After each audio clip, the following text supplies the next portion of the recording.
This is the Troll Patrol. Live. With Justin. Freakin. Welcome to the Troll Patrol. Live. It's a freaking Monday. I'm not high enough for this shit. I'm not high enough at all.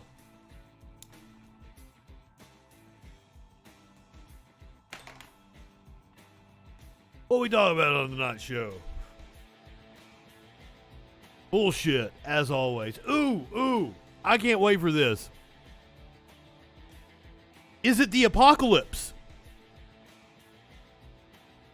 Throughout the history of mankind, every time there is a eclipse, a blood moon, that sort of thing, religious cults seem to think it's the apocalypse. This past weekend was no different. But hey, it may actually be the apocalypse when I tell you about New Mexico having its worst wildfires in 30 years. You're going to see the videos of the fire and how climate change is exacerbating it. We're going to talk about the shootings in California and New York. Officials in Laguna Beach have come out and said that the shooting at the church was indeed racially motivated by hate. It was a hate crime. Apparently against the Taiwanese community, I believe I saw. Get all the details. I've been arguing with some dude in I'm in this make offensive memes great again group, and they're really fucking stupid. I've been arguing with this dude. He keeps trying to, I think he's trying to make the argument that the media is biased towards leftists or something. He keeps showing me headlines and see, you won't acknowledge evidence. And I'm not exactly sure the point he's trying to make. It's in relation to the Buffalo shooting. I'm sure Tucker Carlson, Steven Crowder, Ben Shapiro, Dan Bongino, they're all saying the same nonsense. They're comparing it to the Waukesha parade suspect who drove his car into the parade. He didn't leave a manifesto. It was I am targeting these people because they're white. That didn't happen. He was just deranged and was running from the cops. The two things aren't similar. Are they both acts of terrorism? Sure. But to act like there's not a problem with white supremacy in this country, there most certainly is, and we have 18-year-olds. This dude was 18 years old. In military fatigues, got tactical gear on. The name of one of the Waukesha victims was on his rifle, or the names of Waukesha victims were on his rifle. And he spouted off this manifesto that sounds like it came from any number of right-wing figureheads and commentators. And to say that that's not an issue that we should be talking about in this country is just absurd. Or to try to deflect and be well, why didn't they say the black man targeted white people? It's so weird to me. But I would be happy, dude, if you're watching right now, I would love to actually understand where you're coming from. Please give us a call. I have the phone lines open, 917-830-4359. As I said, I worked in the media 20 years, published in 4 different newspapers. I was the news director of 11 different radio stations. I would love to talk to you about this issue. He was why do you think they wrote the headline like that? It was to stir people up. I'm that's all headlines, dude. You're describing clickbait. You're upset about capitalism. Yes, they write sensational headlines to try to push their publication.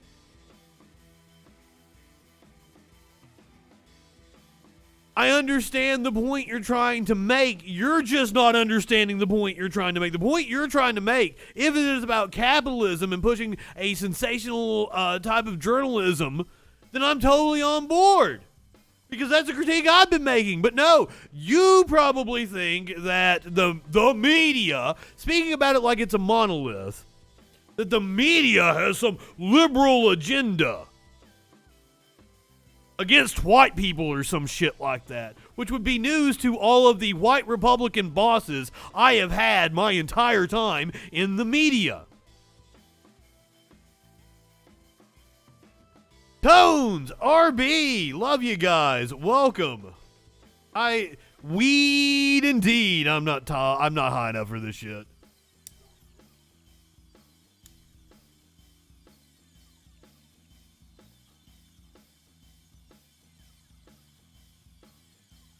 I said I'm not tall enough for this shit. I'm not tall enough to ride this ride. So you want private companies to be free of regulation, but you don't think they should be able to remove their own users. And also, there should be an age of consent. Right-wingers are morons.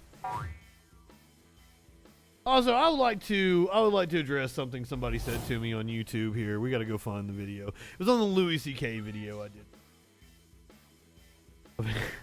Apparently they big mad about what I had to say about Louis C.K. Oh, that's me.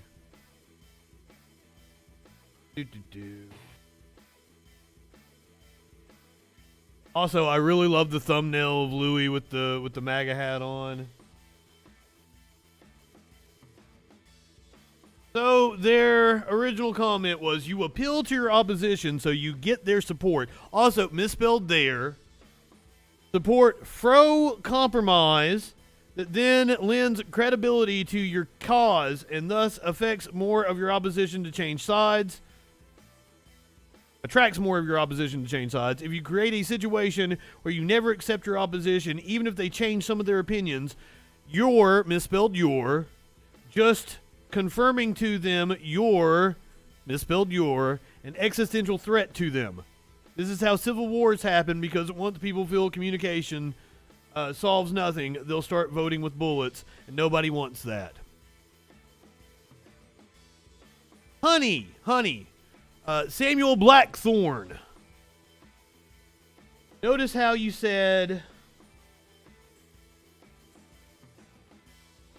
you never accept your opposition, even if they change some of their opinions. You're just confirming to them you're an existential threat to them. You just described the right wing in this country, you fucking idiot! You just described the U.S. right wing. They will never accept us. The Republican Party has nothing to offer me because they don't want me to exist. They don't want my friends to exist. My political opposition in this country has gone full-blown fascist. That's what we're talking about right here. I can't make appeals to full-blown fascists. They're never going to accept me. And making concessions to them is only going to erode everybody's rights. So why don't you go over to them and level your critique at them? Those people that are calling me the loony left, the woke mob, the libtards. Why don't you go over to them and talk about communication? You live in sexual anarchy? My response back was, why does the onus always fall on the left? And no one ever goes to right-wing videos to say that shit. It's because respectability politics benefits the status quo and the right. That's why you're never going to hear anybody critique the right like that. Well, why are you acting like that? You're going to drive people away from your cause. They are the status quo. They're always going to have people on their side. One, the onus falls on both. I can't fucking tell.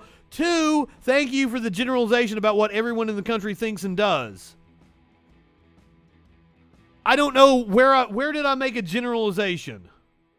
Where did I make a generalization in that? 3, this is not even respectability politics, it's just common sense. I make sure to call my coworkers evil and stupid whenever I disagree with them. It really helps. I'm not calling people that I disagree with evil or stupid. I am calling people that are evil and stupid. Evil and stupid. Do you understand? Oh, I saw that video. I think I actually bookmarked it. If you guys want to watch it. I put it in my. Also, I want to talk about swimsuit covers eventually. I didn't put it on tonight's show. Yep. Here is the Uber or Lyft driver one. We're not exactly sure, I don't think.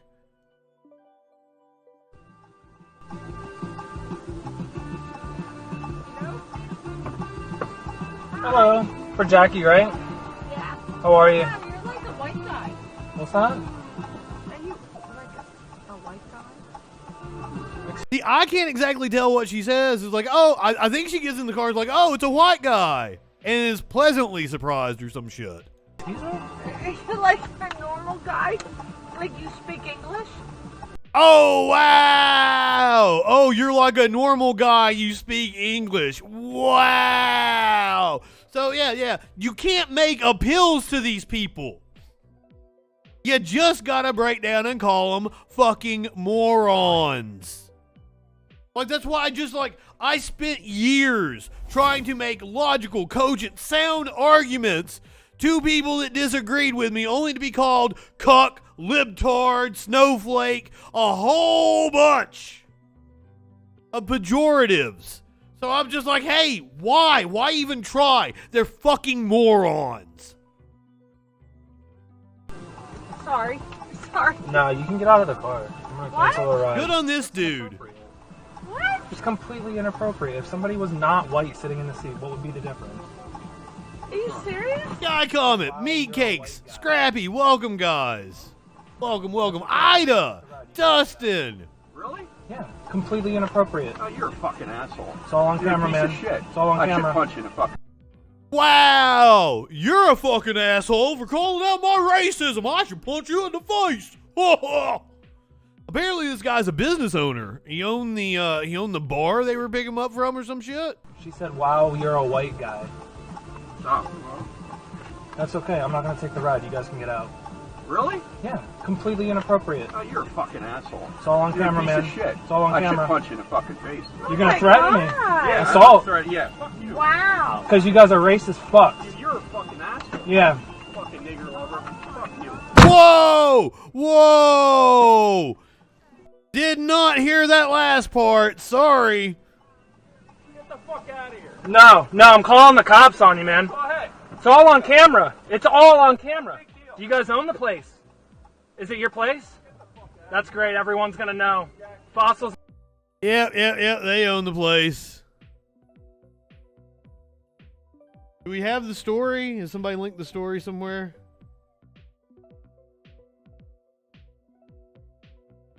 Hell yeah, the dude's Venmo. If you guys would like to show your appreciation, please.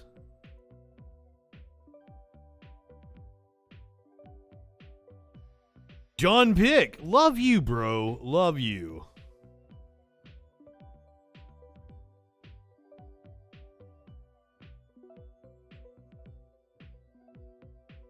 Don't have information on the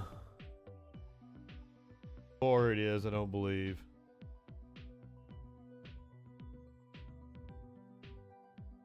I really wanted to know what the name of the business was.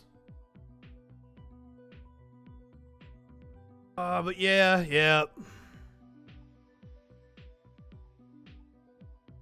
I said switch from politics to Call of Duty stream for a moment. I didn't get that there at first, and then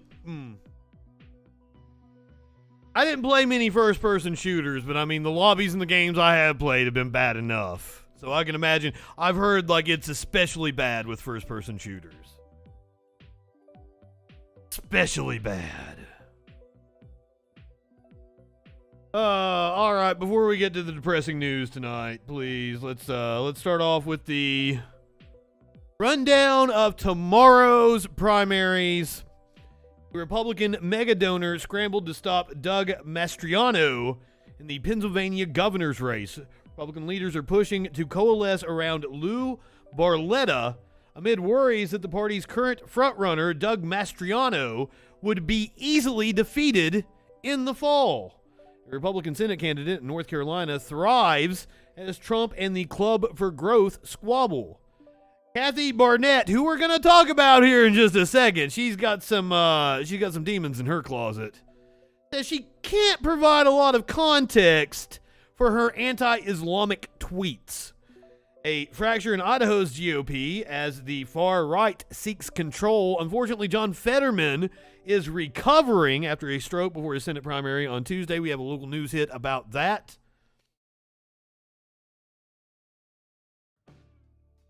Oh, well, thank you, John Pick. Justin FREAKIN is not my real name, but my real name is not hard to find. I do it daily on videos that are available on this here YouTube channel. I'm not hiding who I am, as many right-wingers accuse me of. It'd be weird to try to hide my identity when I've been published in newspapers on numerous radio stations, all under my given name. My Christian name, as some people might say.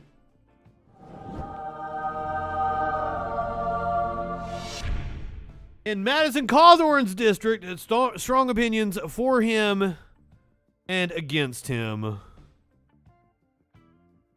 A Republican mega donor scrambled to stop Doug Mastriano in Pennsylvania's governor race. That's one we'll be looking at. Jeff Yass, a Pennsylvania-based financier and a major Republican donor, had a straightforward request for Bill McSwain, a trailing candidate in the state's GOP primary for governor. During a phone call last Tuesday, Mr. Yass asked, "Will you consider dropping out?"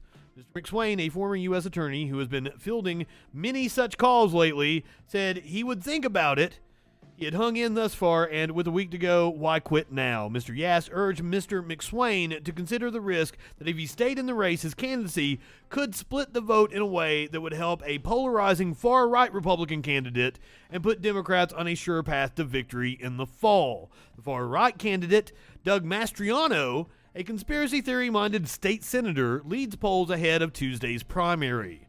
Many Republican leaders and donors have worried that if Mr. Mastriano wins the nomination, he would saddle the Republican Party with a candidate who might easily be defeated by Josh Shapiro, the Attorney General of Pennsylvania, who is running uncontested on the Democratic side of the race. A Republican Senate candidate in North Carolina thrives as Trump and the Club for Growth squabble. Rick Griswold, a 74-year-old lifelong Republican, doesn't know much about Ted Budd, congressman he plans to support on Tuesday in the party's Senate primary election, but he knows exactly why he'll cast his ballot for Mr. Budd. Trump endorsed him. Mr. Griswold, an Army veteran, said as he collected tools at his part-time job at O'Reilly's Auto Parts, "I like Trump." John, you know that Restream Bot is not a person. It's the Restream Bot is showing you messages from other people on other platforms. So Restream Bot could be comments coming from any number of people. Could be DLive, could be Mobcast, could be fucking Vaughn TV, could be Facebook, Twitter, but more than likely it's coming from Twitch.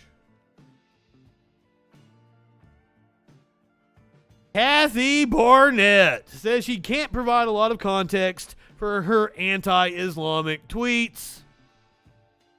Kathy Barnett is a Republican Senate candidate in Pennsylvania who has climbed in the polls against two big spending rivals on Sunday. She's going up against Dr. Oz tomorrow. On Sunday, sought to downplay her past Islamophobic messages on social media, telling a Fox News host that some of them were not even full thoughts, nor even full sentences, but rather prompts intended to facilitate a conversation. Jesus fucking Christ! not full thoughts or not even full sentences is pretty much the way you can describe anything a right-winger says. Because right-wingers are morons.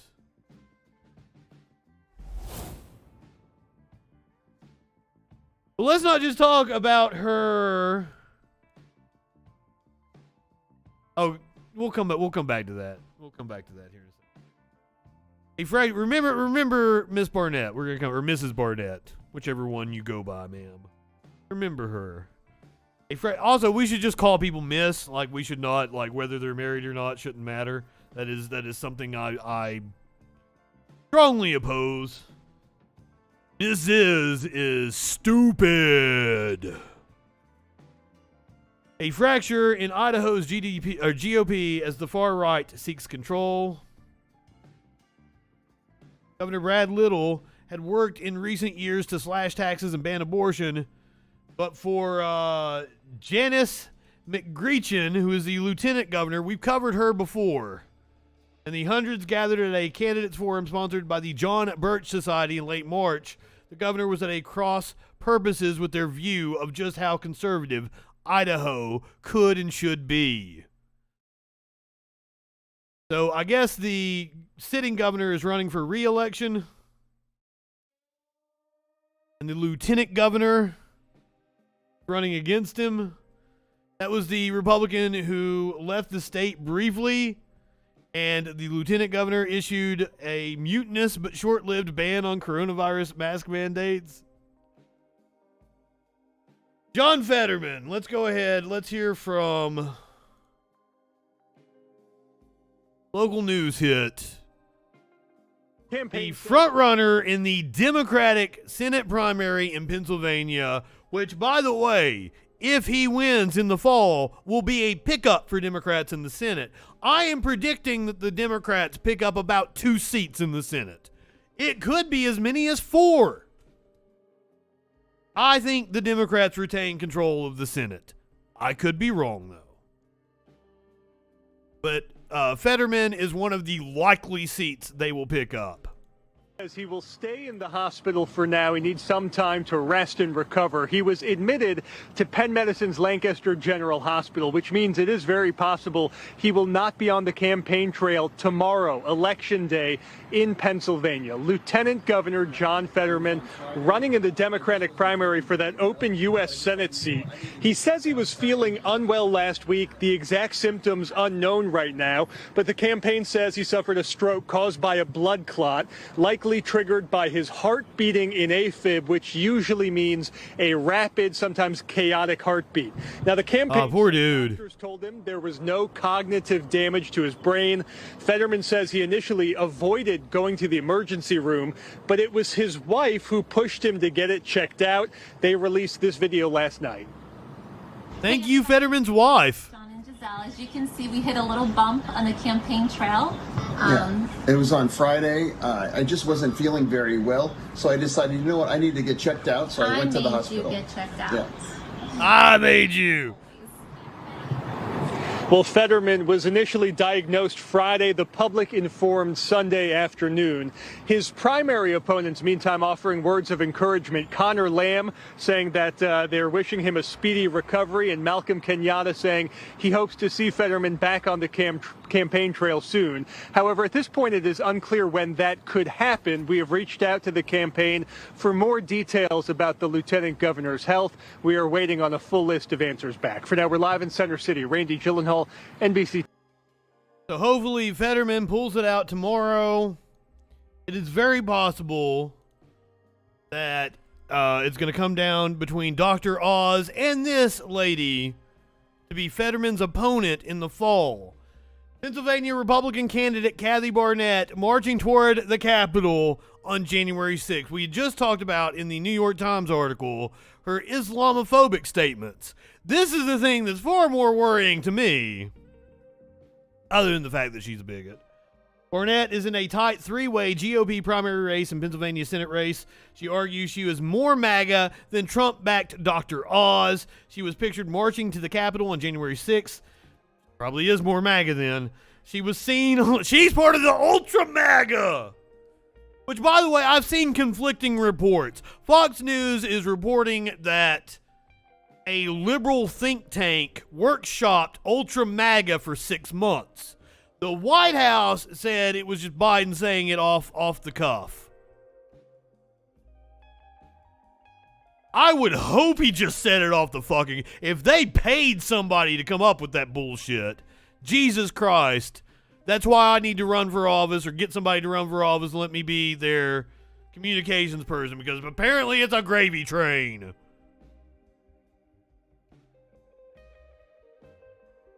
But Ultra MAGA Kathy Barnett, seen along with members of the Proud Boys, her campaign said she was in D.C. to support President Trump and demand election accountability.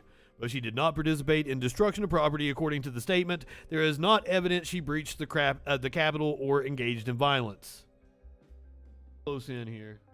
Pennsylvania Republican Kathy Barnett has been identified in newly serviced photograph marching toward the Capitol on January 6th amid former President Donald Trump's election overturn effort. Center in the hat. I believe this is her then? Oh, no. This is her. She's a black lady, of course, Justin. Some Republicans say the conservative commentator hasn't been properly vetted and have pointed to her statements on Muslims and homosexuality, but Barnett has argued that she is the true MAGA candidate in the race. Hard to argue that. Where Trump is backing TV physician Dr. Mahmoud Oz and hedge funder Dave McCormick, who has more establishment backing. On Monday, NBC reported that Barnett can be seen in images taken January 6 marching toward the Capitol. She can be seen marching alongside Proud Boy members who were later arrested breaking into the Capitol. So there's a picture of Barnett, McCormick, and Oz.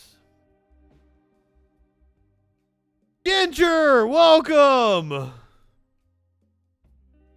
We are indeed in a descent into fascism. I don't know about enjoying it. I personally don't like having my balls stepped on. As long as we're talking about the Pennsylvania GOP, let's talk about this and January 6th, because, apparently the Democrats were trying hard to steal the election, but yet 2 Pennsylvania GOP staffers fired over alleged illegal ballot harvesting operation. Weird how every time we find evidence of somebody trying to interfere in the election, it's a fucking Republican. GOP group says it was just trying to help, but voters say they never signed off for GOP to collect their ballots. A pair of Pennsylvania GOP staffers were fired after allegedly orchestrating a potential ballot harvesting scheme, according to the Philadelphia Inquirer. C.J. Parker, 24, and Seamus O'Donnell, 27, were both sacked after allegedly sending dozens of ballots to a P.O. box associated with a Republican Political Action Committee known as the Republican Registration Coalition. The PAC's chairman, Billy Lanzalotti, told the Inquirer that he had intended to hand-deliver the ballots to voters himself. I didn't do anything that, to my understanding, was against the law, Lanzalotti told the outlet, arguing that he was trying to help voters. There's been a number of problems with the post office lately, thanks to Republicans.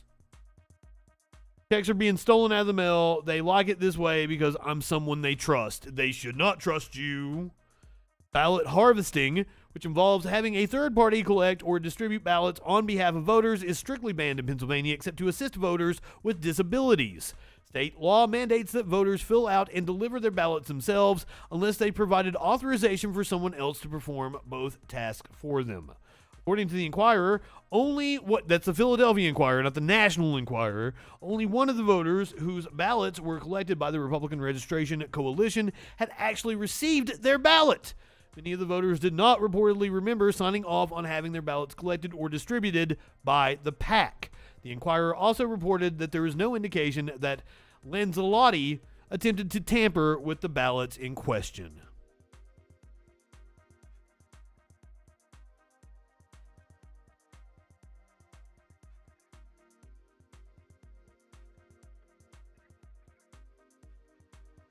Meanwhile, the January 6th committee has moved forward with subpoenaing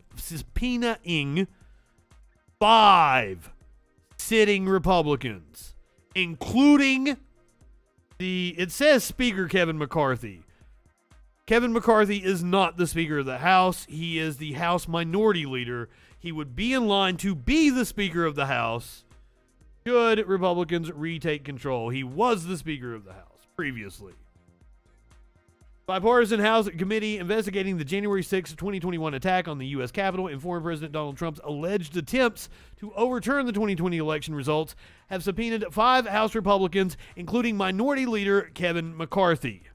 A statement issued on Thursday, Committee Chairman Benny G. Thompson announced that the Select Committee had subpoenaed Republican representatives Kevin McCarthy, Scott Perry, Jim Jordan, Andy Biggs, and my congressman, Mr. Mo Brooks, who once complimented me on my fingernail polish. Be fair. The committee is seeking deposition testimony as part of its investigation into the events of January 6, 2021, when a group of Trump supporters stormed the U.S. Capitol building, disrupting the joint session of Congress assembled to formalize the president-elect Joe Biden's victory. Thompson said in his statement that the committee had previously invited all 5 lawmakers to appear voluntarily because it has reason to believe that they have relevant knowledge of the events on or leading up to January 6th and the activities related to the transfer of power. Regrettably, the individuals receiving subpoenas today have refused and were forced to take this step to help ensure the committee uncovers facts concerning January 6th. We urge our colleagues to comply with the law, do their patriotic duty, and cooperate with our investigation as hundreds of other witnesses have done. The committee said in its release that McCarthy was in communication with President Trump before, during, and after the attack. Okay, it continues. But it doesn't get into the fact that they are on shaky ground. They are on shaky legal ground here. Can you subpoena a sitting member of Congress? We're going to find out, and the courts are going to rule on that very matter. That was something I wanted to point out. The Republicans, I assume, will indeed fight the subpoena. However, courts are very favorable to Republicans at the moment, much like the Supreme Court, which was favorable to Ted Cruz earlier today. The Supreme Court just made it much easier to bribe a member of Congress. Case brought by Ted Cruz is a huge boon to rich candidates and moneyed lobbyists. It should be no surprise how this court has ruled. We're reading from Vox. The Supreme Court's conservative majority has been at war with campaign finance laws for more than a dozen years, stretching at least as far back as its decision in Citizens United versus the FEC. On Monday, the court's 6 Republicans appointees escalated this war. The court's decision in FEC versus Ted Cruz for Senate is a boon to wealthy candidates. It strikes down an anti-bribery an anti-bribery law that limited the amount of money candidates could raise after an election in order to repay loans they made to their own campaign. Federal law permits candidates to loan money to their campaigns. In 2001, however, Congress prohibited campaigns from repaying more than $250,000 of these loans using funds raised after the election. They can repay as much as they want from campaign donations received before the election, although a federal regulation required them to do so within 20 days of the election. The idea is that if already elected officials can solicit donations to repay what is effectively their own personal debt, lobbyists and others seeking to influence lawmakers can put money directly into the elected official's pocket. And campaign donations that personally enrich a lawmaker are particularly likely to lead to corrupt bargains. Senator Ted Cruz manufactured a case to try to overturn that $250,000 limit, and now the court has sided with him. Indeed, now that this limit on loan repayments has been struck down, lawmakers with sufficiently creative accountants may be able to use such loans to give themselves a steady income stream from campaign donors. According to the Los Angeles Times, for example, Representative Grace Napolitano, a Democrat from California, made a $150,000 loan to her campaign at 18% interest in 1998, before the 2001 law was enacted. Though Napolitano did eventually reduce the interest rate on the loan to 10%. The high-interest loan allowed her to make a considerable profit from donors. As of 2009, Napolitano reportedly raised $221,000 to repay that loan, $158,000 of which was classified as interest. Because the 6-3 decision in Ted Cruz neutralizes the 2001 law, lawmakers may now potentially use a similar scheme in order to funnel legal bribes into their personal bank accounts. Fuck Ted Cruz. Fuck Republicans. Fuck the Supreme Court.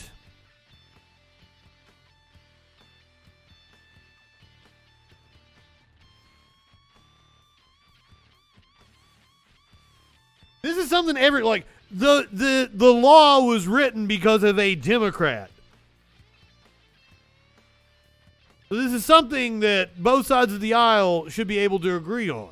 But I can't go, much like the person on my YouTube that says I'm supposed to appeal to the Trump Republicans. I can go to them with this very example of a law we should all be behind. They're going to be against it. They're going to be against it.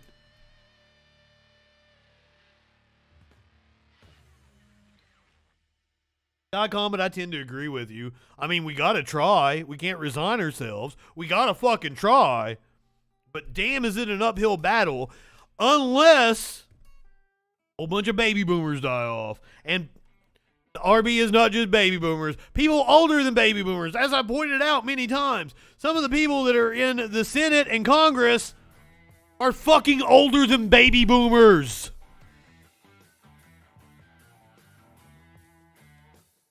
Well, John Pick, the bums won't lose. There's more of us. There is more of us. But that is why right-wing propaganda tries to keep you angry at me about bullshit. About culture war nonsense. So you do not join with me about shit that is in your economic best interest. That's what right-wing propaganda's whole purpose is.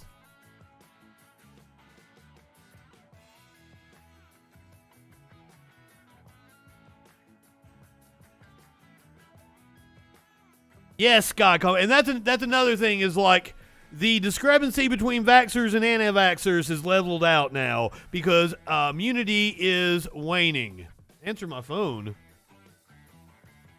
Oh, I'm sorry. I don't know why it wasn't ringing. Usually I can hear the phone ring. Do call back. I will answer my phone.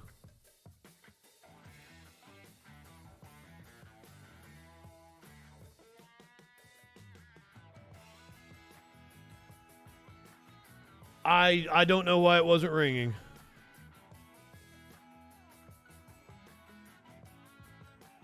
My apologies.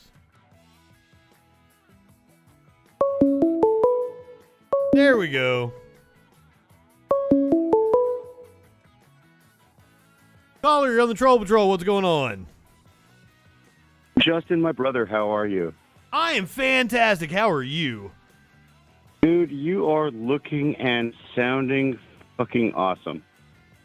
Thank you. Flattery will get you everywhere. Well, no, I don't. Look, you and I have talked several times, and we have we'll call it a mild disagreement on the sides of the political aisle, right? Interesting. But you do make some good points. I try. Yeah. And what I would like to do is try to sort of bridge that gap between right and left. Okay. So what can we do to come together as one? I mean, look, I feel like it's awfully unfair for you to go ahead and yell at us as being assholes on the right And it's definitely unfair for me to say anybody who voted for Biden is an asshole, right? No, I don't know. No, I don't agree with that because, like, I think I make a good, like, I'm not just throwing out pejoratives. I'm not just saying right-wingers are morons without backing up my case with evidence. I'm not accusing you of that. Okay. So what I'm looking to do is try to find a little common ground. I think because the bottom line, at the end of the day, we are all Americans, man. And I mean, like, if Soviet Russia, say it were still to exist, were to invade us today, even though we're on opposite ends of the political aisle, would you band together with the Soviets and fight America? Probably. Hold on. Let's stop with that hypothetical here for a second. You talk about finding common ground. Okay, I'm a far leftist, and there are people in the right in this country. Joe Biden is supposedly the common ground. How's that working out? Joe Biden. Joe Biden is the result of the common ground you're talking about. Actually, no. How so? He's a right-wing politician. I didn't want him elected. Nobody on the right wanted him elected. No, nobody wanted him elected. Somehow he got elected anyway. We're not going to do that, are we? What do you mean? Well, but you're talking about finding common ground, but Joe Biden is common ground, isn't he? Dive into conspiracy theories, man. I don't know how we're getting into conspiracy theories. I think that's pretty obvious that Joe Biden is like the result of a common ground strategy.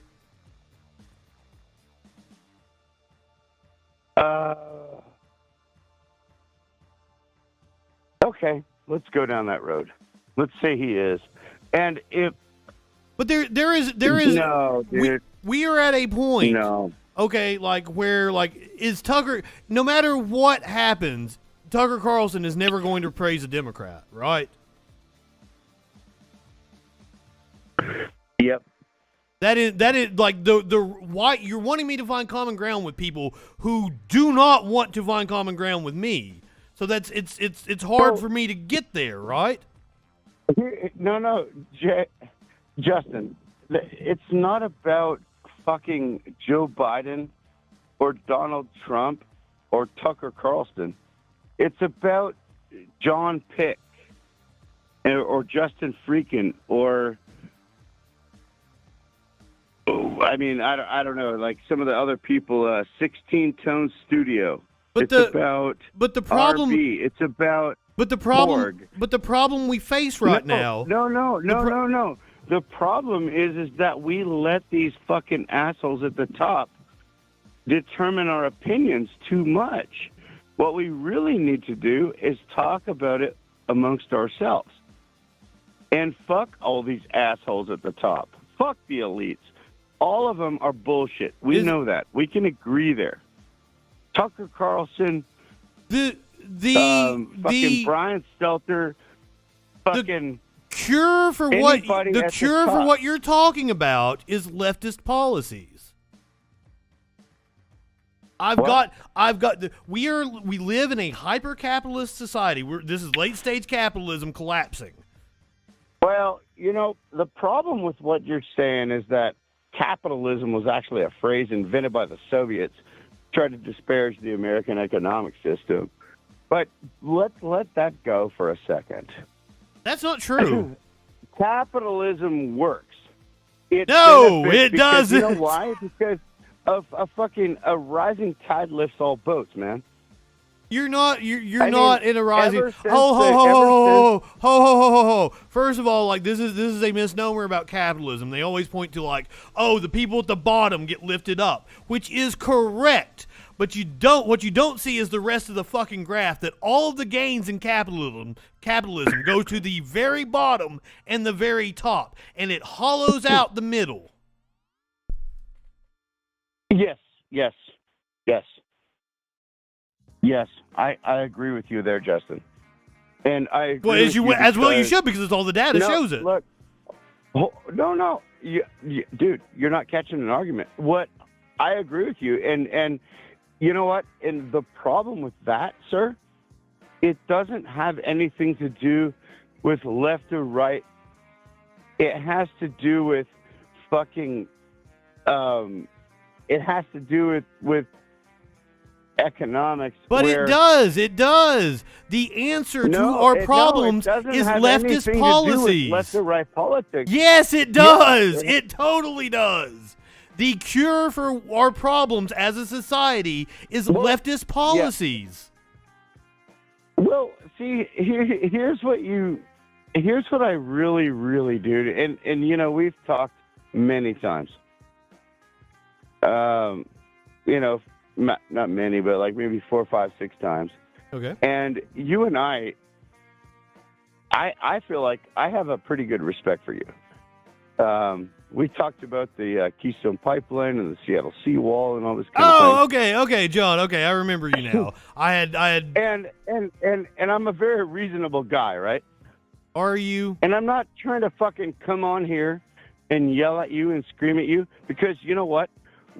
Ultimately, dude, we're fighting against the party, not the Republicans or the Democrats. The party kind of controls the whole thing. But I'm not a Democrat. Like, nobody would accuse me of that. I caucus with the Democrats. I'm not a Republican, sir. Yeah. Yeah. I mean, what we are looking for is what's going to help the American people the best. Leftist right? policies. We may have differing views on how that's going to work. It has been 40 years. Justin Freakin is not an evil guy.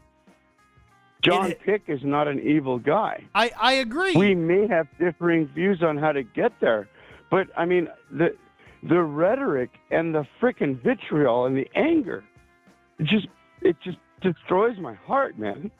But are you okay? So you consider yourself on the right side of the spectrum, correct? Well, unfortunately, dude, I consider myself a child of the Lord, but and look, dude, before you make fun of me for that, go ahead.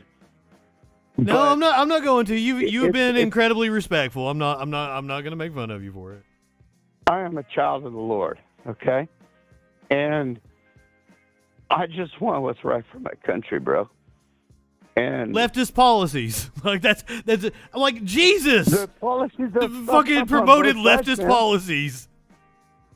The policies are fucked up on both sides, man. No. I mean, you don't expect me to fucking believe that Mitch McConnell is a fucking staunch right winger, do you? Yes. No fucking way. Mitch McConnell is the definition. No. Look, no. Hear me out. He does whatever is best for Mitch McConnell.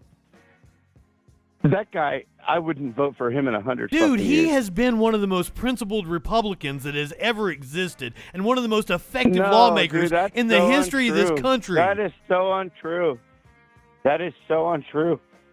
He's a machine politician. He is the same as Dick Durbin. He is the same as fucking any of those people out there. Yeah, they're all fucking neoliberal conservatives. They're all machine politicians. They're all neoliberal conservatives. Yep. And honestly, dude, I was a very fucking staunch conservative voter of Ted Cruz. And I'm not sure anymore. Ted Cruz is one of the worst politicians ever. Actually, I might be on your page, bro. You should. All the evidence is there. Like that's what I don't understand, man. Like that's what I'm trying to tell you, You're trying to say that Mitch McConnell isn't a conservative, but he has been one of the most staunch conservatives. No, he is literally birthed by the John Birch Society.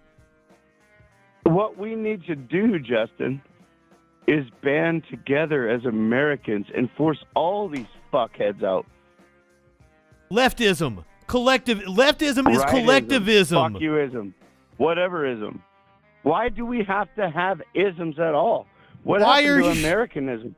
Because the solutions have already been prescribed to us. But, like, for some reason, you won't let me talk about it. Collective bargaining, putting unions together, making sure our labor is a powerful force. And all that. That's a conversation we can have. We need to get money out of politics, which means we have to go take over the system ourselves. I fucking agree with you, man. Leftist policy. And no, it's not just policy. Do you know do you know what capitalism means? Do you know the definition of capitalism? Do tell. It is belief in money. Ism means belief in capital, money. You know the term capitalism was fired off by the Soviets, right? No, you're wrong on that. First of all, no, I'm not.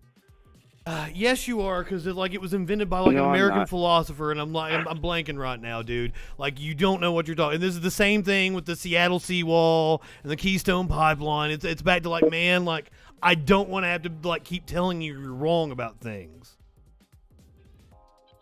Well, then you could just finally agree that I'm right. But you're not right. That's the point. Oh my God. Okay, fine. Justin, I'm wrong. I'm full of shit. But am I wrong in my opinion that we should band together as Americans? What do you think leftism is, dude?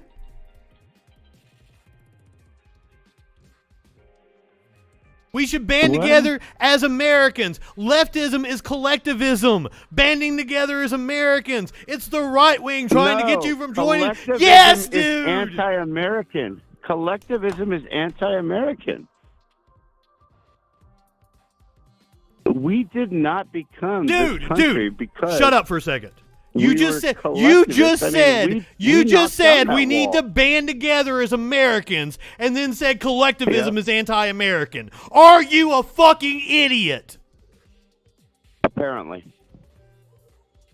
You just contradicted yourself, man. No, I didn't.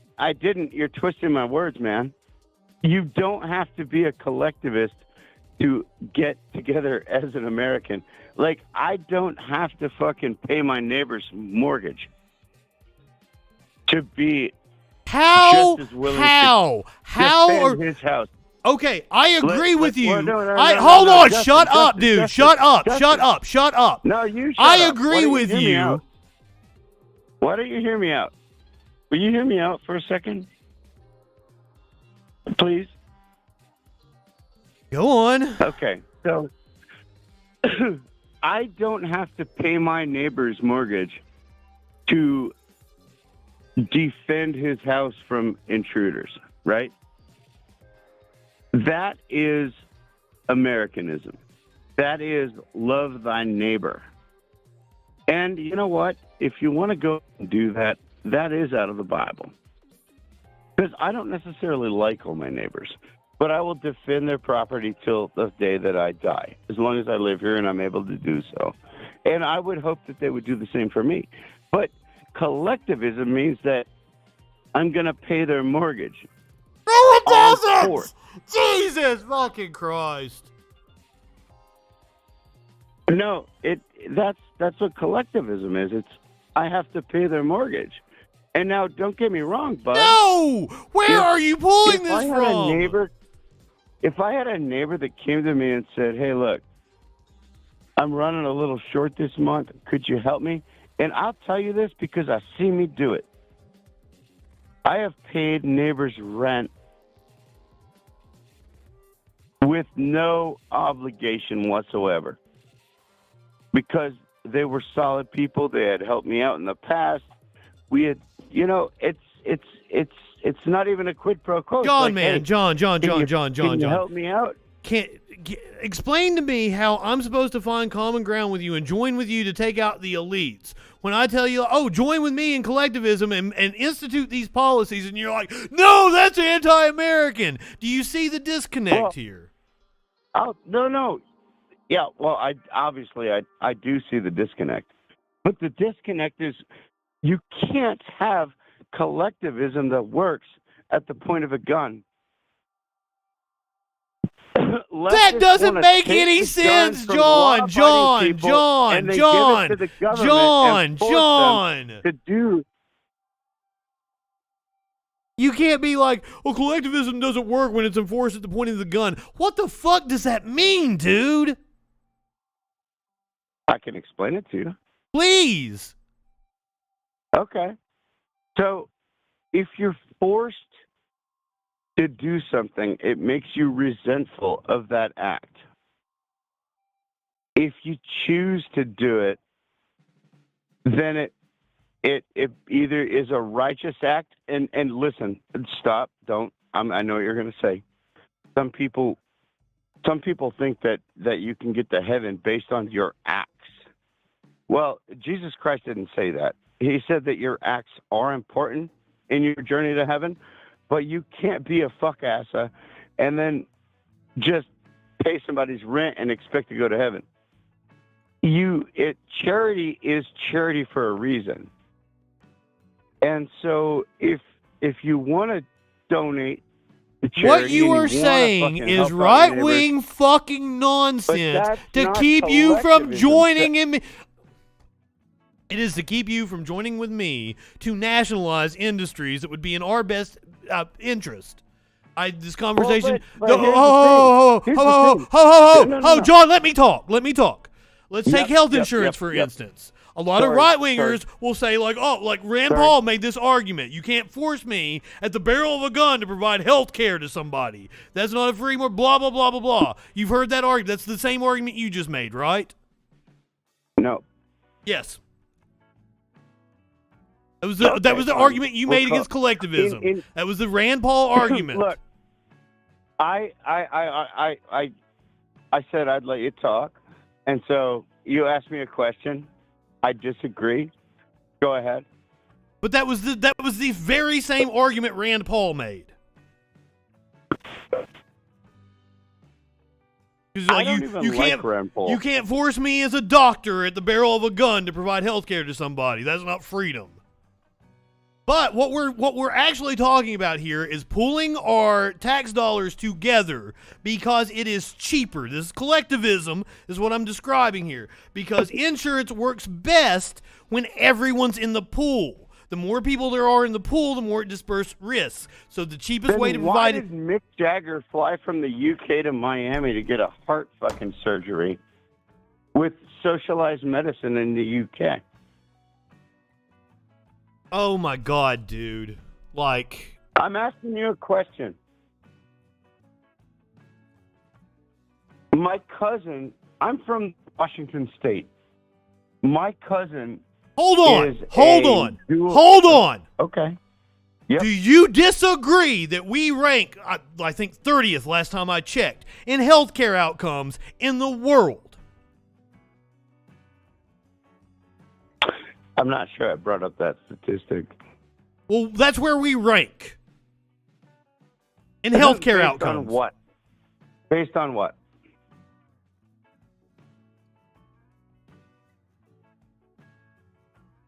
Based on what?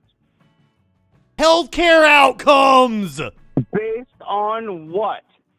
Income level?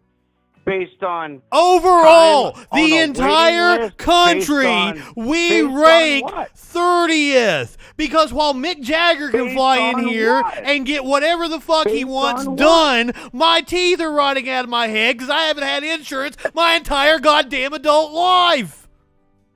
Based on what is your number? I'll tell you what. I have a condition. I went to an urgent care. I was sent to a fucking surgeon, and I was fucking solved in 3 weeks. Congratulations! That is not the way the healthcare system works for anybody else in this fucking country. Matter of fact, I'm sorry. Do you know what the number one cause of bankruptcy is in this country? Yeah, I do. What is it? It's healthcare. It's medical debt that doesn't exist in any other country, dude. Well, let me tell you what. Also, medical care on demand doesn't exist in any other country. Yes, And it does. you know what Yes, the it problem- does. Oh, well, Yes, no, it no, no, does. no. Justin, hear me out. Hear me out, bud. Dude, I've got people from all over the world watching me hear right me now, and they're out. laughing at you. Will They you- are laughing at you. They can laugh at me, all four of them. But hear me out. The problem is, sir, is that, if things would have just been fucking left alone, but Franklin Roosevelt fucked that up by making, now, don't get me wrong. I don't feel like he did this on purpose. Although I do think that Roosevelt was the worst, third worst president in American history. But I believe that it was an most historians consider him our greatest president, and you're like, he's our third worst president. I'm sorry? Most historians consider him our greatest president, but John Pick thinks he's the third worst president.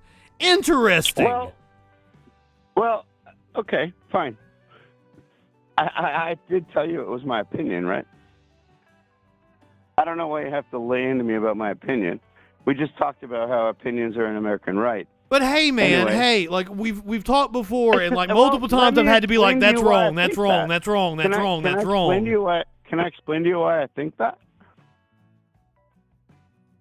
I wish that you would take. Can I explain to you why I think that? Okay, go on.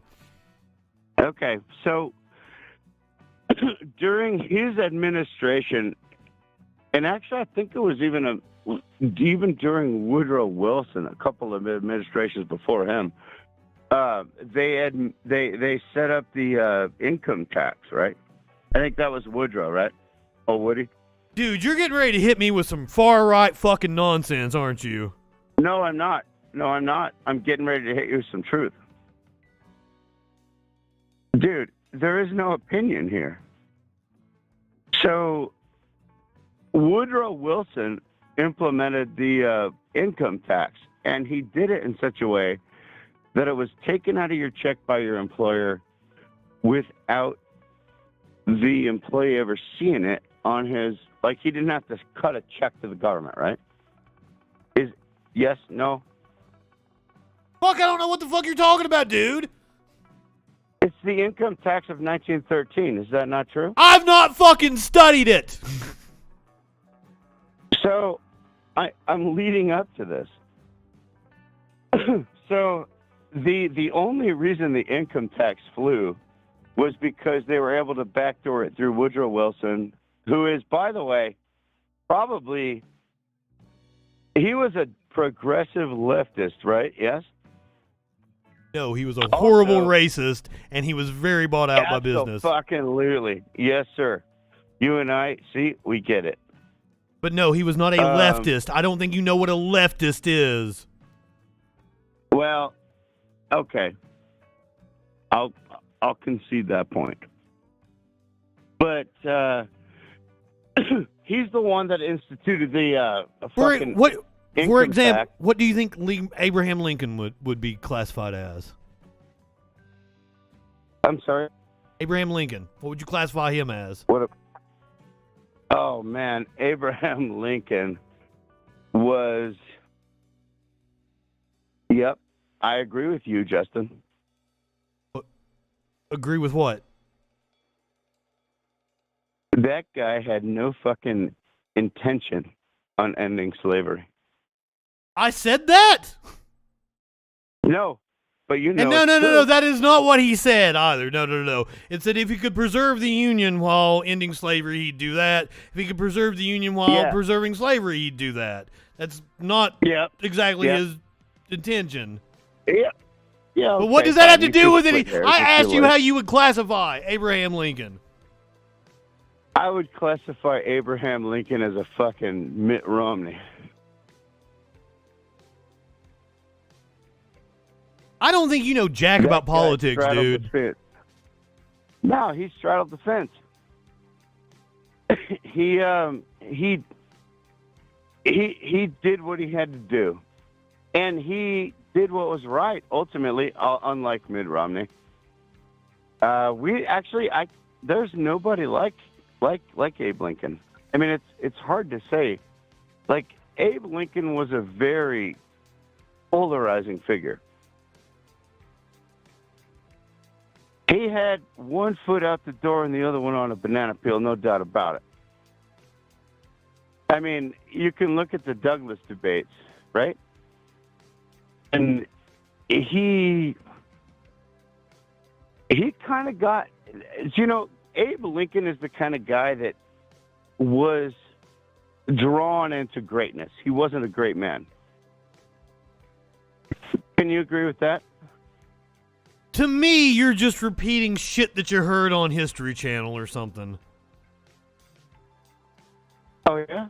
Yeah. That's the kind of shit like, Abraham Lincoln was drawn into greatness, said the dude with the weird hair on History Channel, right before he talked about how Abe Lincoln was also a fucking vampire slayer.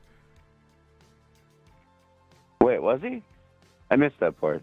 No, there's a whole fucking, there's a novel written about it. No. I did not see that History Channel show. I'm making a joke. That didn't actually happen. I was conflating multiple things. But go on. Yeah, so what? Maybe I am fucking spewing rhetoric about it. But it's true. The guy was a fucking rebel without a cause. He just was the guy that was thrown in. Like, you or I could find ourselves in a situation like that, potentially. Not necessarily on that scale.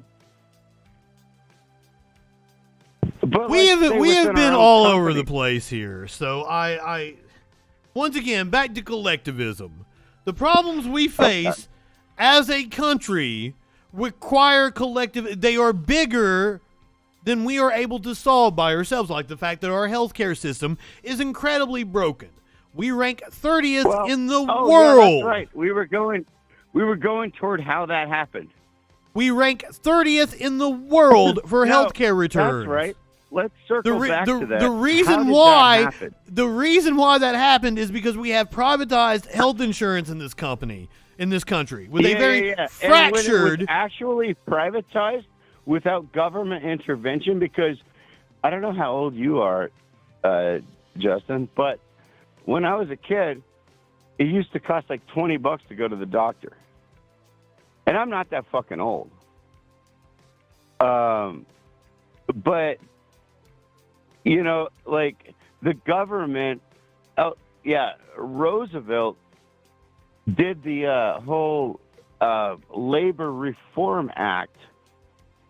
And then it got... So somehow this is Roosevelt's part. This is Roosevelt's fault for doing a Labor Reform Act, which was beneficial to labor. Health insurance became tied to the jobs under Roosevelt.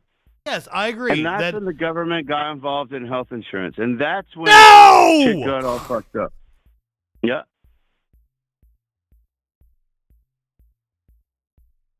Yeah.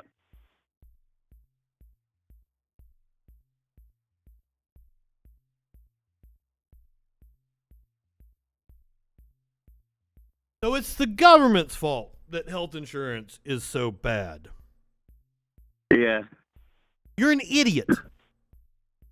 I know. I've admitted that to you many times, dude. You just, what? Follow with me. You just said they tied it to employers. And insurance has gotten worse and worse. No. No. They tied it to employment. I didn't say they tied it to It is the employer's responsibility. They tied it to your employer. Well, and look. They tied it to your employer. I didn't say anything wrong. I didn't misspeak, did I? They tied it to your employer. Yep. And it was a double-edged sword, and I'll explain that to you, too, if you'd like to hear it. Do you know why it's tied to your employer? Mm-hmm. Do you know why? Why it was tied to the employer? Yes. Yes. Yes. Hit me with it. Because, and as I was fucking telling you, it was a double-edged sword. Because at the same time, they implied mandatory overtime, which, dude, stop before you yell at me, isn't a bad thing. But what ended up happening was they started coming up with these things called fringe benefits.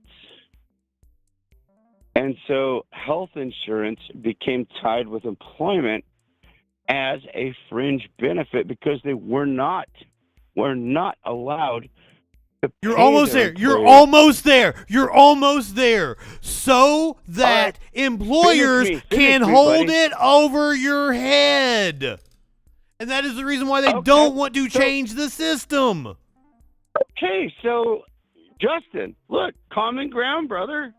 But that's not the government. You seem to think the government is the problem, and it's not.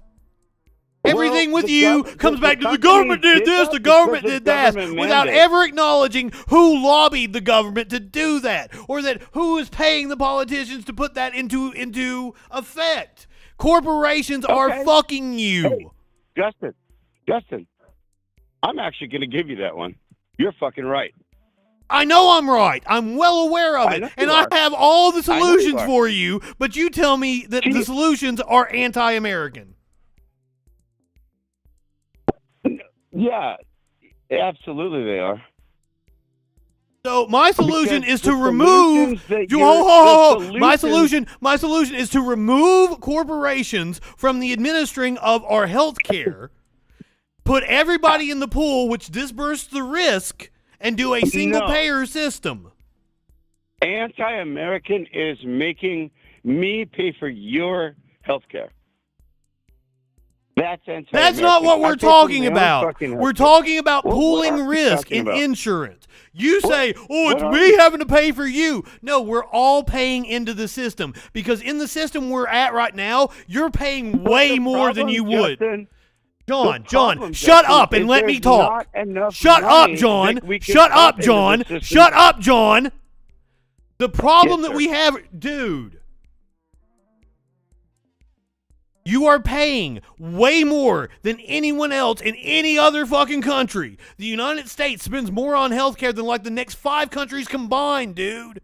You don't understand what you're talking about. No, it is much I do cheaper. understand what I'm talking about. And no, actually, you don't. I agree with you.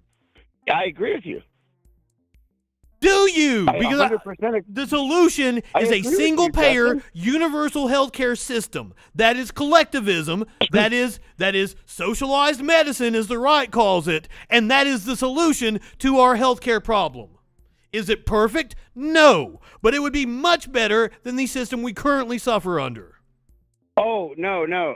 Look, the current system that we suffer under right now, and I will agree with that fucking phrase, the system that we suffer under. I agree with Will you? Justin. Because you were defending it and was like, Mick Jagger comes here to get fucking surgery. No, that's not what I said. I did. It say is what that you Mick said. Jagger comes Mick here to Jagger get- got plenty of No. fucking money. What I said was, Justin, is that America has the best health care in the world. It does not. It does not. No, It no. does not. Do not twist my words. America and does say not that have the I best thought health care our- in the world. What you just said was fundamentally we do. false. I did No, not- we do Do not. not twist my words. I did not say that we have the best healthcare system. I didn't say that. We do not have the best I did health care in the say that world we have the either. best healthcare. We have the best doctors. We have the greatest No, we hospitals. don't. We have the No, we greatest don't. technology. Then why didn't Mick Jagger go to fucking Iceland? Because he would get treated like everybody else there, dumb fuck. Oh, that's horrible. God forbid we have fucking... God forbid we have a healthcare system where you can't get What kind of dumbass answer prioritization is that, because dude? you got money. obviously, you can't go to Iceland because you just get treated like a regular plebe. Yes. Yes. You want Yes. your health. Yes, you don't want a healthcare system that's like, oh, we'll take this rich man over the poor person dying on the street. Why should we favor a system? Why should we favor a system that treats everybody like plebes? Treats everybody like plebes. you. Treats everybody equally, you stupid fuck. God damn, dude. Justin. Why should we have a system that treats everybody like plebes? No, a system that treats everybody equally, where Mick Jagger doesn't get priority because he's got money. Here's the problem. Justin, please, hear me out. I agree with you. No, you don't. I agree with you. Yes, I do. Yes, I do. And I'll tell you how. Why should Mick Jagger get treated? Because, okay, can we fucking regroup for a second, take a deep breath, and let me fucking talk? How drunk are you? Can we do that? Huh? How drunk are you? I'm not. Seriously? Yeah. That's worrying. Yeah, I know. That's what my wife tells me. You might want to listen to her. Well, it took like an hour and a half for you to ask that question, so it seems like I've been making sense, but... I just didn't care that you were drunk, dude. Everybody has thought that you were drunk this entire time. I mean, I'm sitting here taking gigantic rips. But here's the point. And if you're saying that socialized medicine is so great, then why didn't Mick Jagger go to Iceland? And I explained it to you that Mick Jagger is rich, so instead he went to the country. Because it's socialized medicine, man. Oh my God, you're fucking dumb. Yep. No, he came here where he could jump the line and be fucking have the private fucking suite. He can buy out the top floor of the fucking hospital because it's a capitalist society. But if he went to Iceland, he'd be treated just like everyone else. Iceland ranks far, far ahead of the United States in healthcare outcomes. Hey, let me ask you a question, Justin. What do you do for a living? Seriously? Quick question. I am an audio-visual technician. And that's treating you pretty well, I suppose. I wouldn't say it's treating me well. What I would say is that I have worked insanely hard my entire life to get to a position where I now work for myself and don't have to take shit from anybody. And that is a fucking admirable thing. But you couldn't do that in a socialist society. Oh my God, you don't know what socialism means, do you? One of us doesn't. Okay, remember how we went back to capitalism, belief in capital? Capitalism means the people with the money make the rules. That's what capitalism means. Are you following with me? Yep. The technical term is ownership of the means of production. Capitalism requires private ownership of the means of production. That's the technical definition. Yep. Socialism, belief in society, belief in society. So now, why is that a bad word? Socialism means collective ownership of the means of production. So, you just told me that you work for yourself and you do your own thing. Yes, I'm right? a capitalist and you aren't. You have a boss, right? You clock in. You take orders from somebody, right?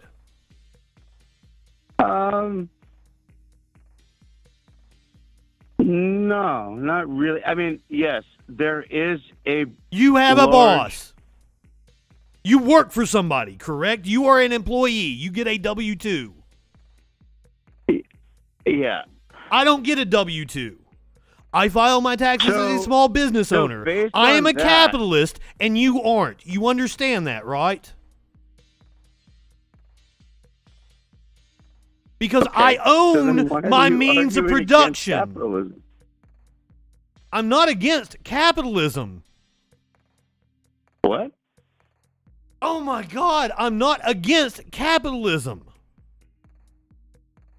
Huh? Once again, I'm a capitalist. You're not. I'm clearly not against capitalism. You seem to think that capitalism is the exchange of goods and services for money, and it's not commerce. Capitalism and commerce are two different things. Commerce exists in a socialist society.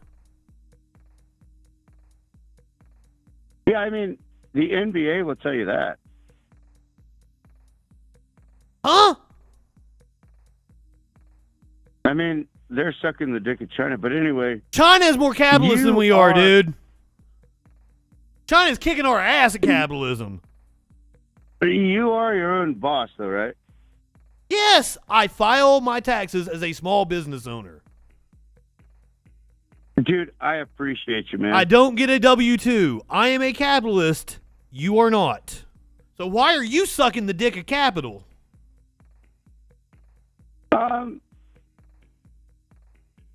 Do you want the short answer or the long answer? I want the short answer because goddamn, we've been doing this for too long.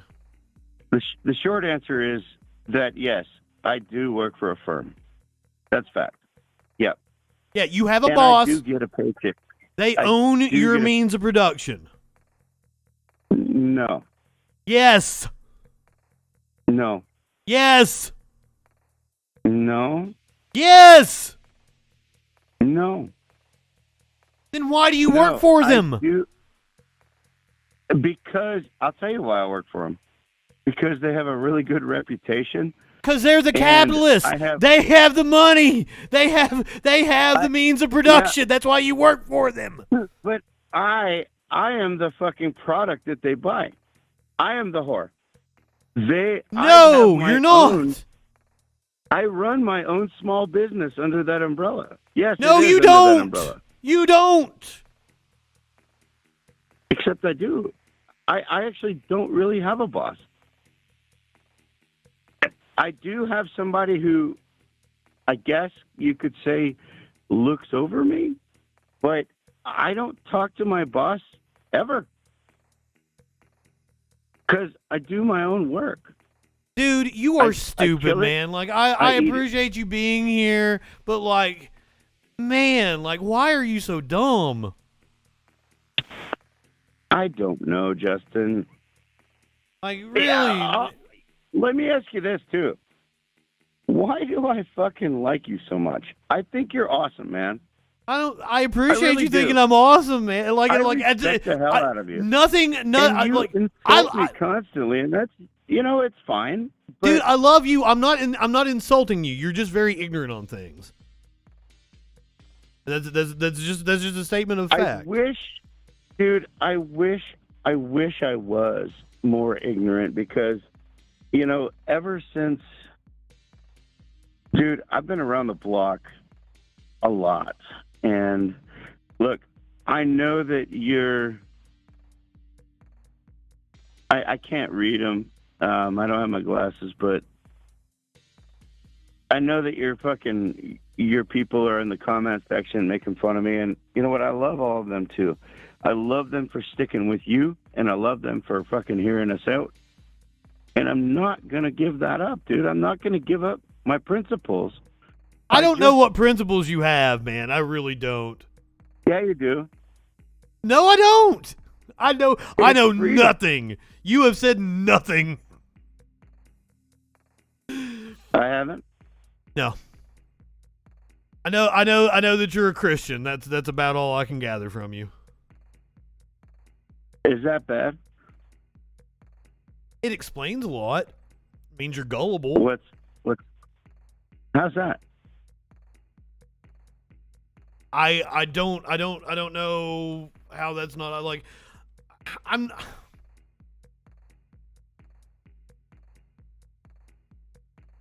Religion is an insult to human dignity. Without it, you'd have good people doing good things and evil people doing evil things. But for good people to do evil things, that takes religion. My quote, that is a... No. I don't know. No. For good people to do evil things, that requires human nature. Nope. It takes religion. Religion with or without it. Nope. They always subscribe a higher meaning. The Nazis justified their fucking actions because they thought God was on their side. And it's been the same throughout history.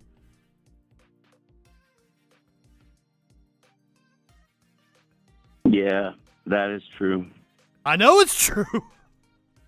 Yeah, that's true. But that doesn't make it the true fucking belief. What?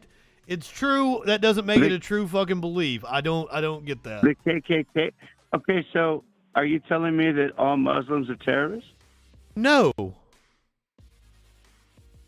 course not. I don't believe that. Did I say that in any way? Did I imply that in any way? You tried to tie Nazism to Christianity. Well, the Nazis were indeed Christian. They actually were not Christian. Supported by the Catholic Church. Yes, they were. God be with us was on their belt buckles. Yeah, but what God? Their own God. Not my God. Dude, your God is your God and your God alone. There is no one God. Your God is the God that you made up in your fucking head. Same with the fucking Allahu Akbar fucks. But we're not going to blame any of the fucking all the Muslims for 9/11, are we? No, I really do blame religion for all the horrors that have been caused in our I mean, not all of them exclusively, but most of them can be traced back to religion, yes. There is that. Yep.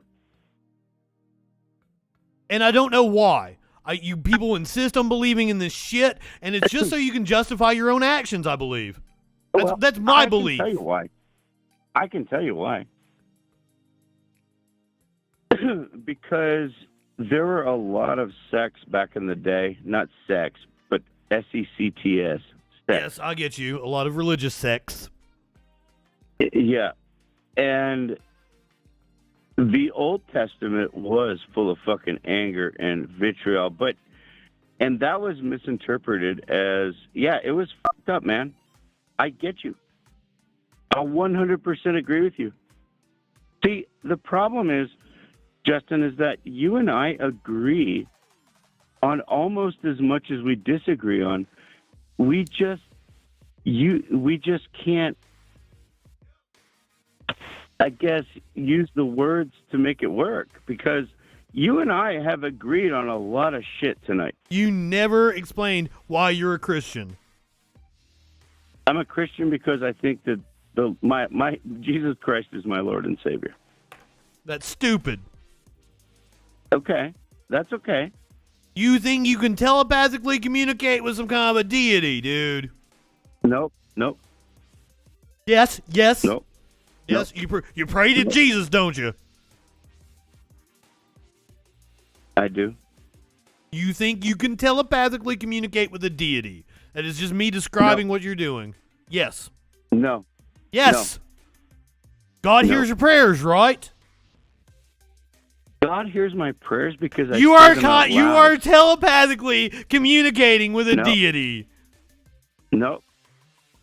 That's not true.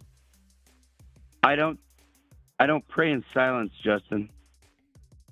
Oh, that's weird. Loud. That's weird. You don't pray in silence? Because the Bible sure fucking says to.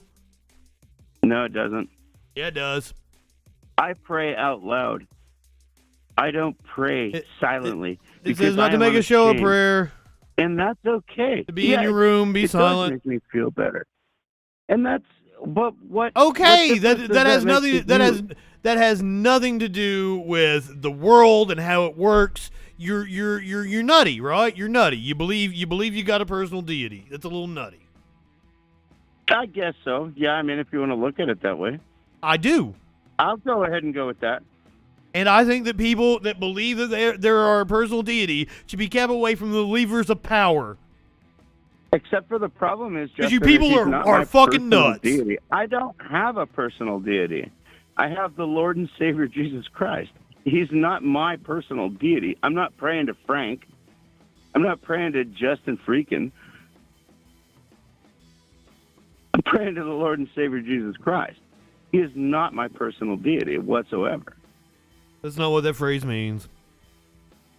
I don't know what that phrase means. You made that up. Hey, I'm praying to No, a power I higher than didn't. myself. Okay, fine, you didn't. That's okay. Look, I'm not here to argue with my Christianity, dude. I don't know why you brought it Or- up. I don't know why it mattered in any way. So It matters because it's really important. it is not important. It is not important in any way, shape, or form. It can be important to you, but when it comes to matters of public policy, which is what we discuss on this show, fucking not important at all. Well, yes and no. No. It is not important in any way. Yes and no. No. How no? Explain how it's important. Okay. How about in whole family life? How about an intact family? Huh? How about an intact family? Mother, father, children in the house all together being raised as a family. What does How that is have to that do not with the fucking Bible?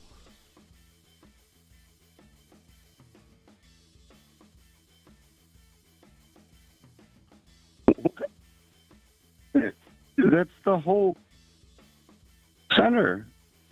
Huh? That's the whole center. Of the family Bible? is the center. Of the It's Bible? center of what? Okay, first of all, this idea of the nuclear family that you're describing, the mother, father, and the children, like living on their own and Do I need shit. to go back to the garden on Genesis fucking 2? That's like the last century. Like that's not a thing that has ever existed before like the last century in US specifically. Are you kidding me? Yes. No, I'm not kidding you. The single parenthood rate. No. in this country- Families used to be far more communal. You lived in communities. You had Yeah. all your aunts and uncles and grandparents and everybody lived together in a close-knit community. Families as this nuclear family, the father, woman, and the children, that is a last century invention. No, actually, it's an invention of. Since humankind started, it's actually within the last century that went away. Oh my God!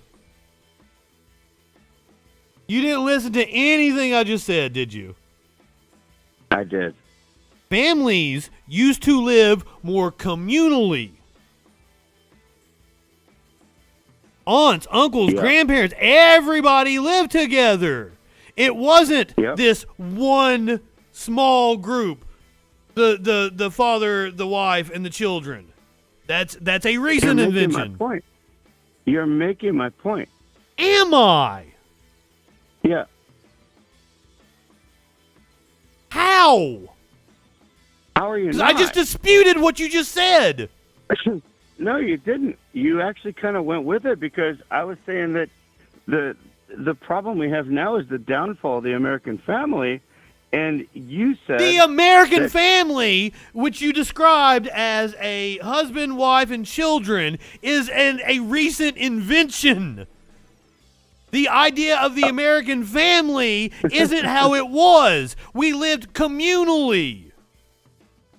Because back in the day, we used to have, like much higher mortality rates. So if the father was to die off, the other people in the communal living arrangements would pick up the slack.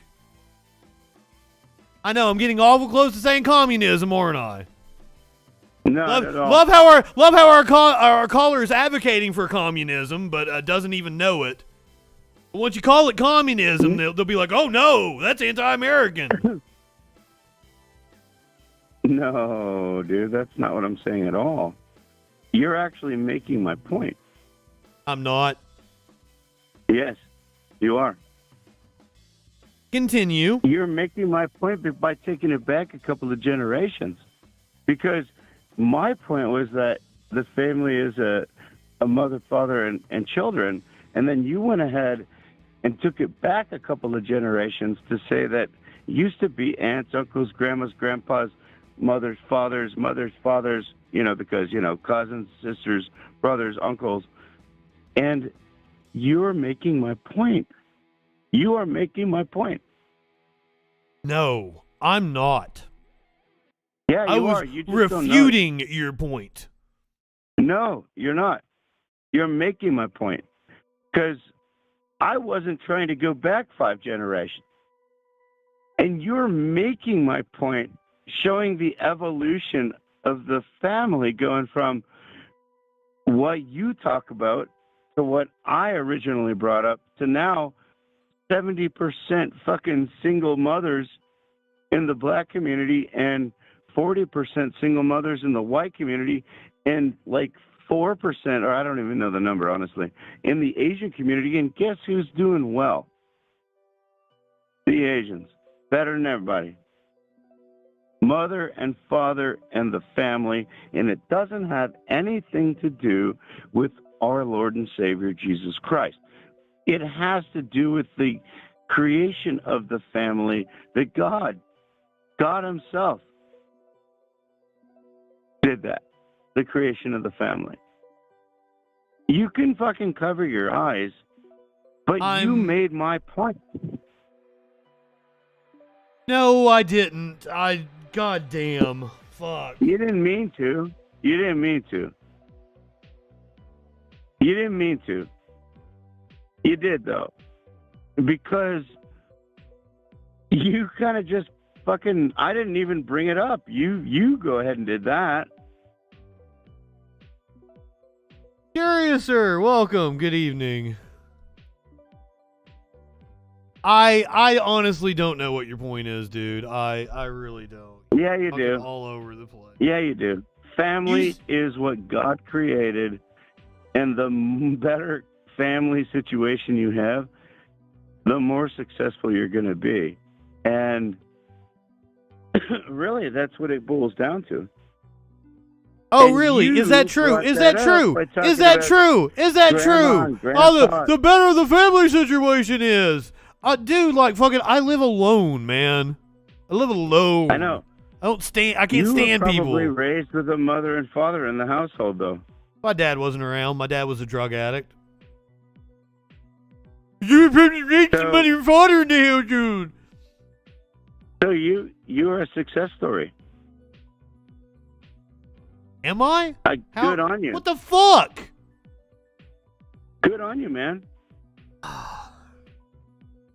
I mean, there's also equal number of us. I was raised with 2 parents in the household, and I was a total fuck up. It's not a magic bullet, but it definitely breeds success. 3 of my 4 brothers are fucking way better than me. I was just the guinea pig, the oldest, fucked up everything. They learned from me how not to do it. They learned to listen to their parents, but I would recommend doing the opposite of whatever you advocate for. That would probably be the just in general. It is nice to probably be bitter and miserable, but who's bitter and miserable? Honestly, dude, no, I'm not. I said who is bitter and miserable? What are you talking about? You're the one that's always angry. Look, it's funny because I actually really you're going to be mad at me. I got turned on to your show by Matt Walsh. I know, That's a shock. But I've been watching your show. Not a shock. Huh? It's not a shock. I got to bump up in numbers after Walsh, but anyway. You did for like 5 minutes, and that worked out. And But I'm intrigued by what you're doing, man. I honestly, I feel called to listen to you and communicate with you. I like you, Justin. I would love to buy you a beer. I like you an awful lot. Give you a hug. There's a thing to tip me down there. You can totally do it. Here's what I'd like to do, man. And here's my point of getting in touch with you as I do. I want to share my point of view with your audience. I know they're not going to fucking take it well. And that's okay. They're going to think I'm a fucking idiot. Maybe you do too. And that's okay. Your point of view is like, we don't have to go anywhere to get your point of view. It's represented. It's greatly across media. Like CNN? Yeah. I'm definitely on that side. I mean, I follow Brian Stelter. You're a status quo neo-lib.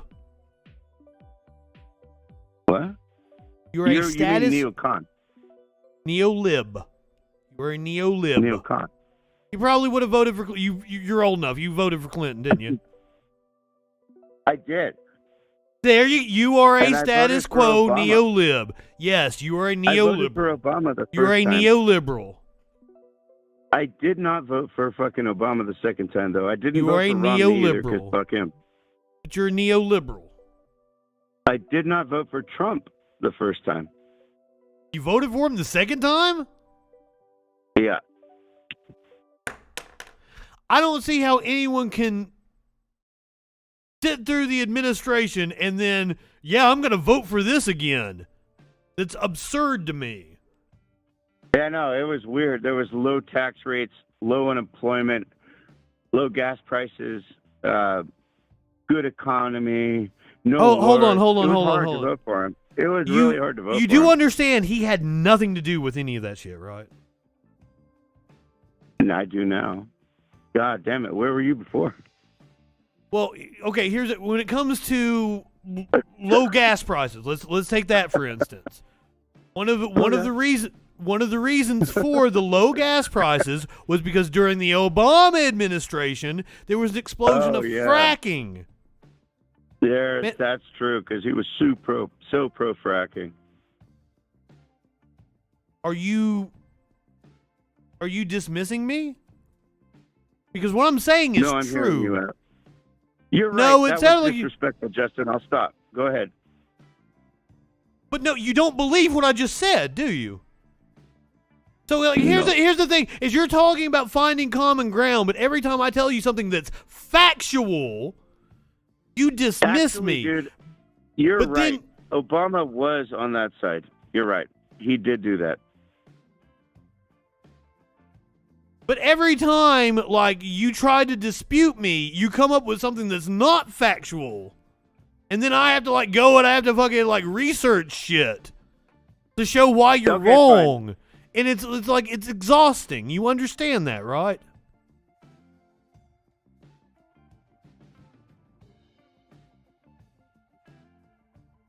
I'm listening. But the price of gas came down. It was at its lowest peak in February or March of 2016, by the way. Obama was in office. That was the lowest gas has been in like the last fucking 20 years. Like a national average like $1.34 in February, March of 2016. The reason for that was the explosion of fracking. You can go and you can look up the stories and everything. When the market crashed, and see, it's hard to explain, right? Because they were fracking because they felt it was profitable based on future speculation. So they were actually eating losses in order to flood the market with crude. Because these little local fracking rigs, these weren't big companies, these were local fracking rigs. It was more conducive to a small rig to be able to do fracking. But once the apocalyptic day in the oil market happened during COVID, and oil went below $0 a barrel, they all stopped fracking because it was no longer because they saw that shock, And they're like, we can no longer frack at a loss. So none of those small independent wells have come back online. That has nothing to do with who was in the presidency or anything. Trump had nothing to do with gas prices. I'm going to disagree with you on that. Oh my God! No, let me explain why. Before you fucking yell at me, can I explain why? Trump is the one that authorized Anthony Fauci to shut down the economy and drop gas prices. Trump did that. That was bad. That was real fucking bad. That was real fucking bad. What do you mean it was bad? That we saved lives? That was bad? Yeah. So, you know what? In 2014, Justin, I was actually in the oil fields in West Texas, a little town called, dude, it's such a fucking small town. So now what you're going to do is you're going to give me some anecdote, and I'm not going to be able to falsify it. You're going to be like, oh, see, this is evidence. I'm right. No. I'm actually fucking backing up your argument.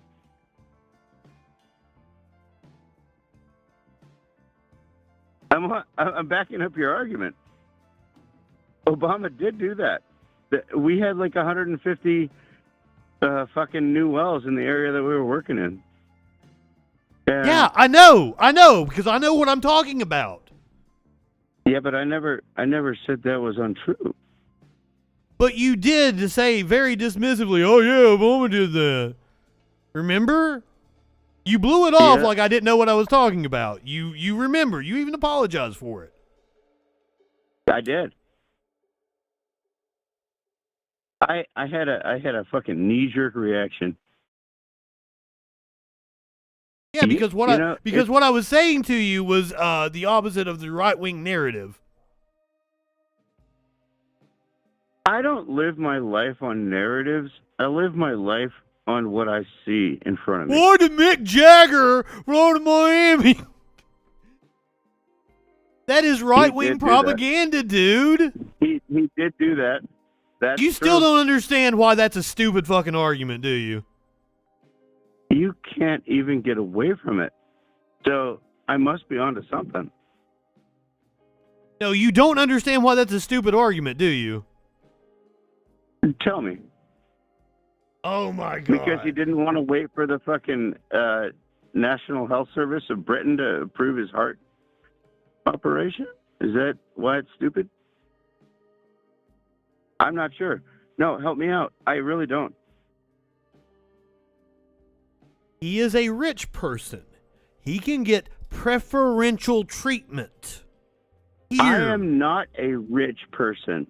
I had a bad knee, and they said, can we perform your surgery Monday? I was in the doctor on Thursday. I said, no. They said, why? I said, because, well, I got shit to do. Dude, I need to you're an schedule it a month or idiot. two out. You are so fucking dumb. Because I'm broke? No, because you make horrible arguments, because you don't understand why the things you're saying. Argument. I got the same treatment as Mick Jagger, dude.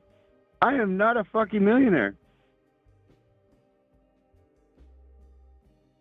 You did not get I've the same never treatment even as Mick talked to- Jagger, I promise you. My doctor tried to schedule me a fucking knee surgery within a couple of days. Okay, of my first MRI, of all, you know that the idea of wait times in other countries is a bullshit thing, right? Like maybe it's just a little bit longer for an elective surgery, but if you need yes.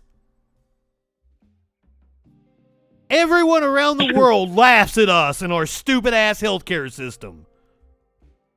And then I try to propose things to fix it, and you say it's anti-American because you want to spend more money and you want to go bankrupt later on in life. You know what? Because that's what you want. Every other country that ranks ahead of us on the World Health But every Organization other scale. country is not the greatest country on earth.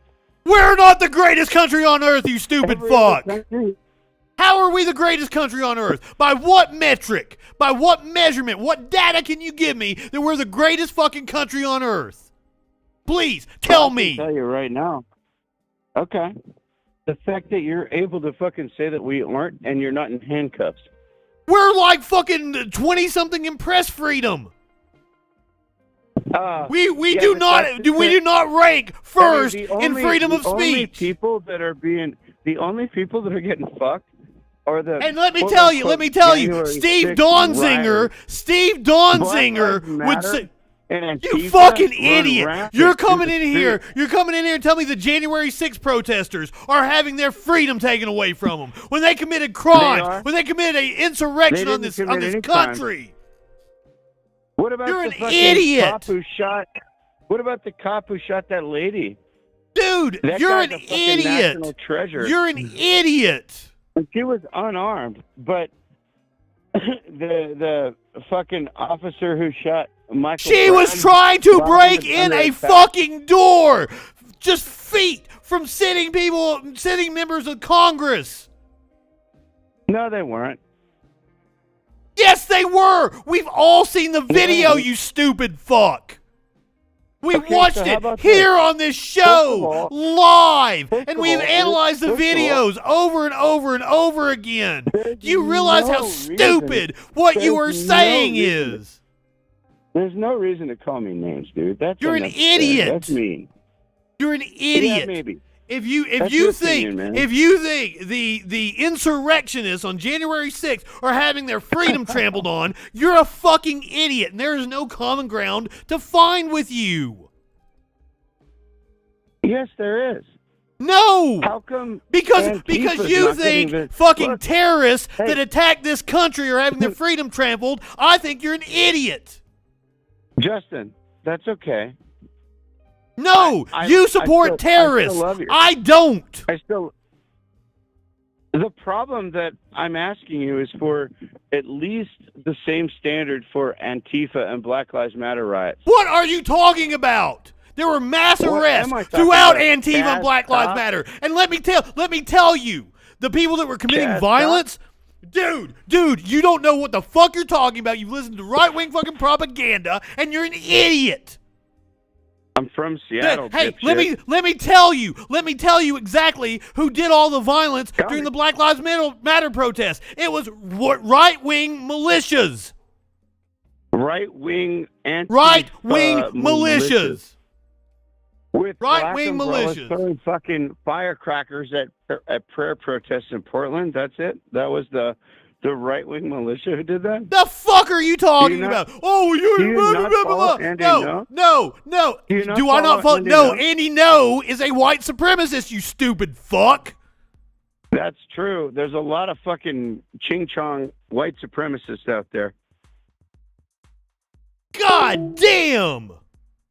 And then he has to pull out some kind of racist bullshit like that. Fuck off, dude. You're so goddamn stupid.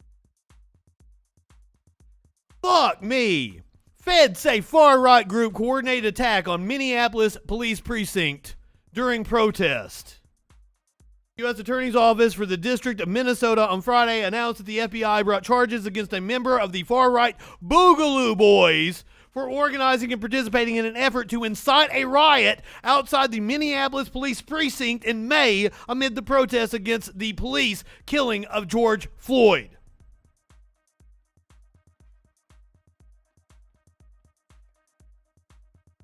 Over and over again. You win, you drop some racist fucking shit on the phone so I have to fucking hang up on you so you don't get me banned, and you think you win, you stupid fuck. What an idiot. I wish you people could feel embarrassment. I really do. Learn to feel some goddamn embarrassment. Oh my God. Right-wingers are fucking morons.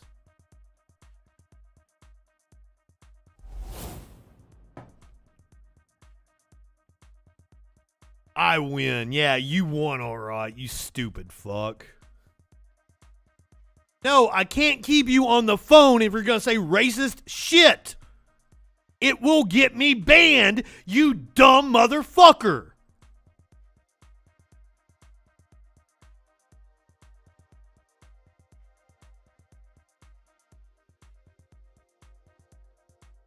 What was it? Was it Patriot Prayer? Was that the group that he was with? Or was it the Oath Keepers?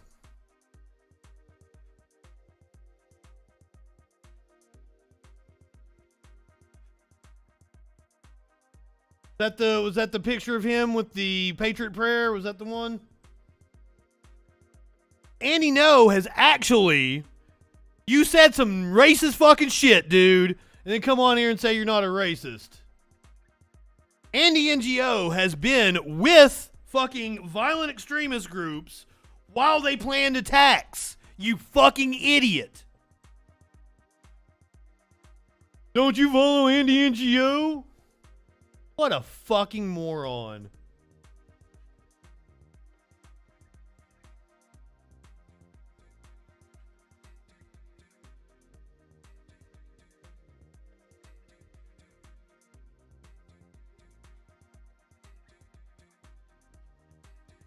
I'd have to fucking find it because it gets so buried because Andy NGO is fucking doing all kinds of shit. But the dude actually helped plan a fucking terrorist attack. And you're going to come on here and be like, oh, I do it on purpose, you idiot.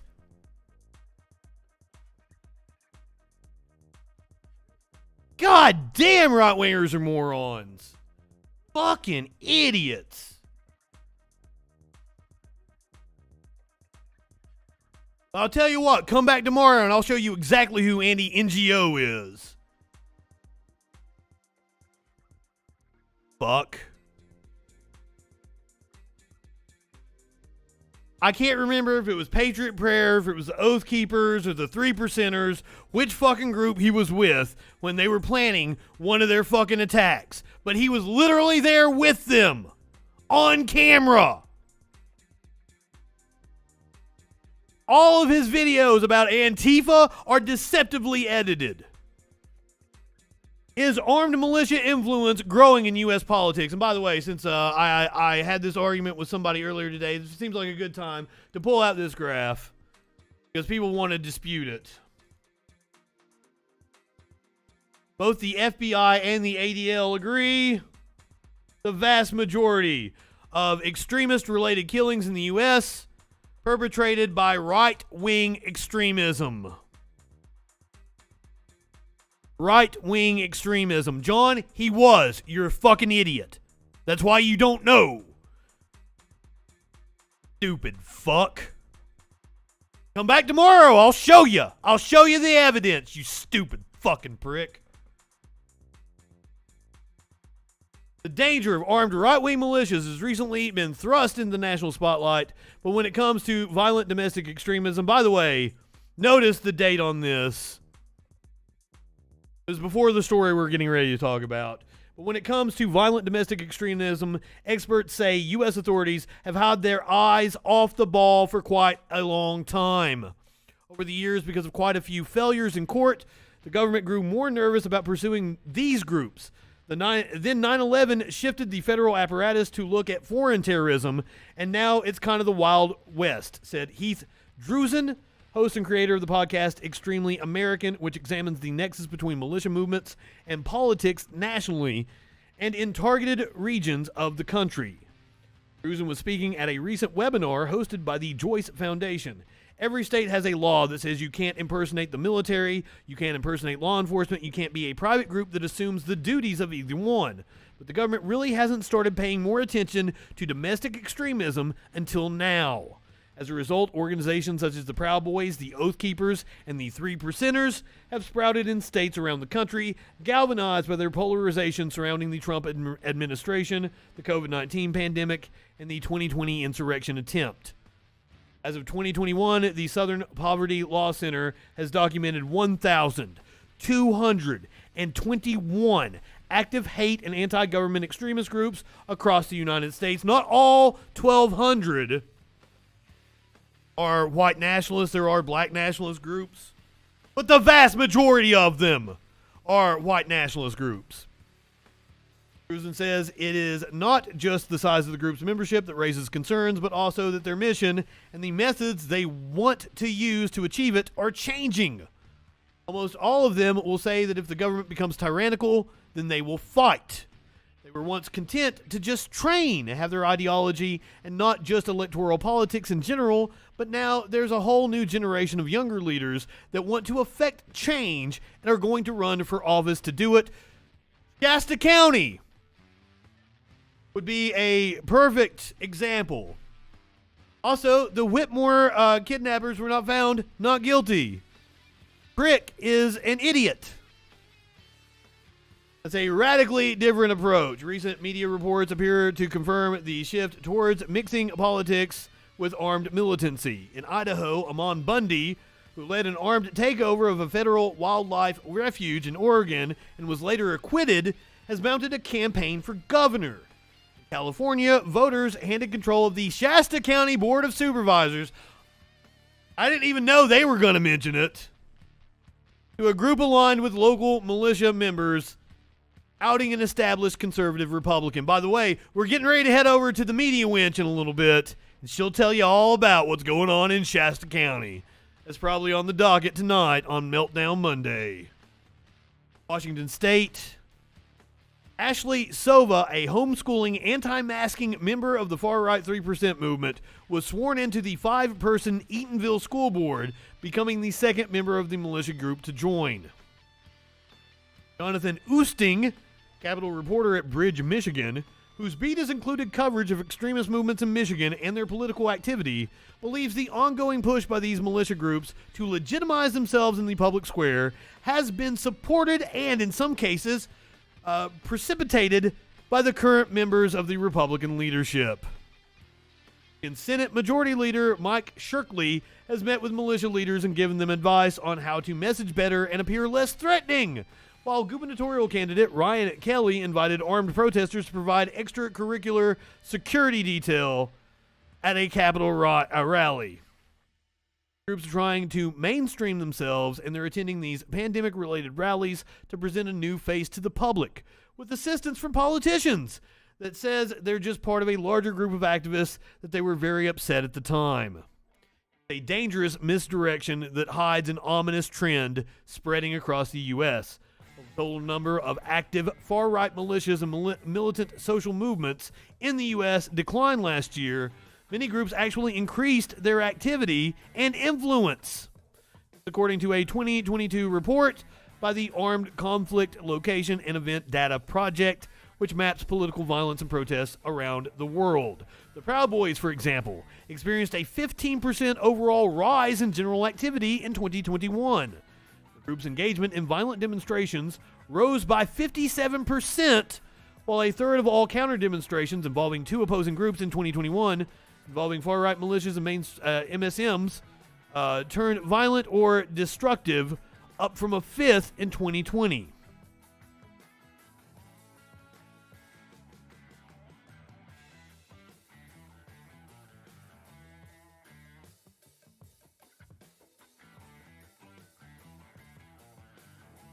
Speaking of militant right-wingers, get the update on what happened in Buffalo.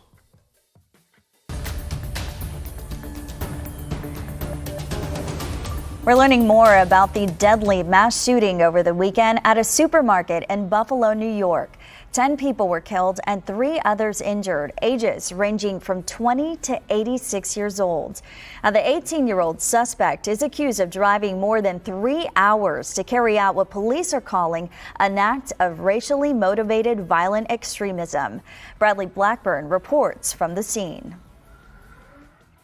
As investigators comb through evidence Monday, officials say the suspected gunman in this weekend's mass shooting at a Buffalo supermarket had plans to continue his deadly rampage. If not for the quick response of the Buffalo Police Department, he certainly would have killed more people in this immediate area. Appearing in court Saturday in a paper gown and mask, the 18-year-old pleaded not guilty to first-degree murder. He's also likely to face federal hate crime and domestic terror charges. Investigators say he's not a right-winger. He's not spewing the same shit that all you fucking right-wingers spew, you fucking idiot. Do you think we're stupid? You think we're fools? Yeah, I think you're stupid. Specifically targeted the store in a predominantly black community because he wanted to kill as many black people as possible. For something like this to happen, to be targeted, it's heartbreaking. One of the 10 lives lost was 86-year-old Ruth Whitfield, the mother of the city's retired fire commissioner. To lose her life at the hands of a hate monger, an evil person, is more than we can bear. Investigators say the suspect plotted this attack over several months, and they're examining a 180-page document he apparently posted online, describing himself as a white supremacist and anti-Semite. New York State officials say the teenager, who lived hundreds of miles away, had threatened a shooting at his high school last year. The individual was brought in for a mental health evaluation. He was evaluated and then he was released. President Biden is expected to travel to Buffalo Tuesday to grieve with the community. Bradley Blackburn, CBS News, Buffalo, New York. That shit that Biden is actually really good, like going down and doing the wholesale politics, talking to people, listening to people. Biden is really good at that shit, so good thing he is going down there. But I love how, like our friend John here, they think we have to answer for, like, CHOP in Portland. But then this right-winger, he's just a lone wolf. He's spouting everything that all the idiot-ass right-wingers, like Andy NGOs say, the Proud Boys, the Oath Keepers, the Patriot Prayer, they fucking saying the same exact fucking shit. But he takes no responsibility. He was just a lone wolf. He was a nut job. The rhetoric of the right had nothing to do with causing this kid to go do that, because he was a kid. You wouldn't do shit, John. You wouldn't do shit. You're a pussy. And a dumb one at that. Now, we talked about the church shooting, Laguna Woods. I think I said Laguna Hills earlier. My apologies. This is the church out in California. Apparently, it also being investigated as a hate crime. This is the latest update on it. What that social hall looked like. It's a large room with a big stage and a big black curtain, and it had about 10 tables set up with tablecloths. There were red Solo cups on the table, and you could tell that havoc had been created in that space.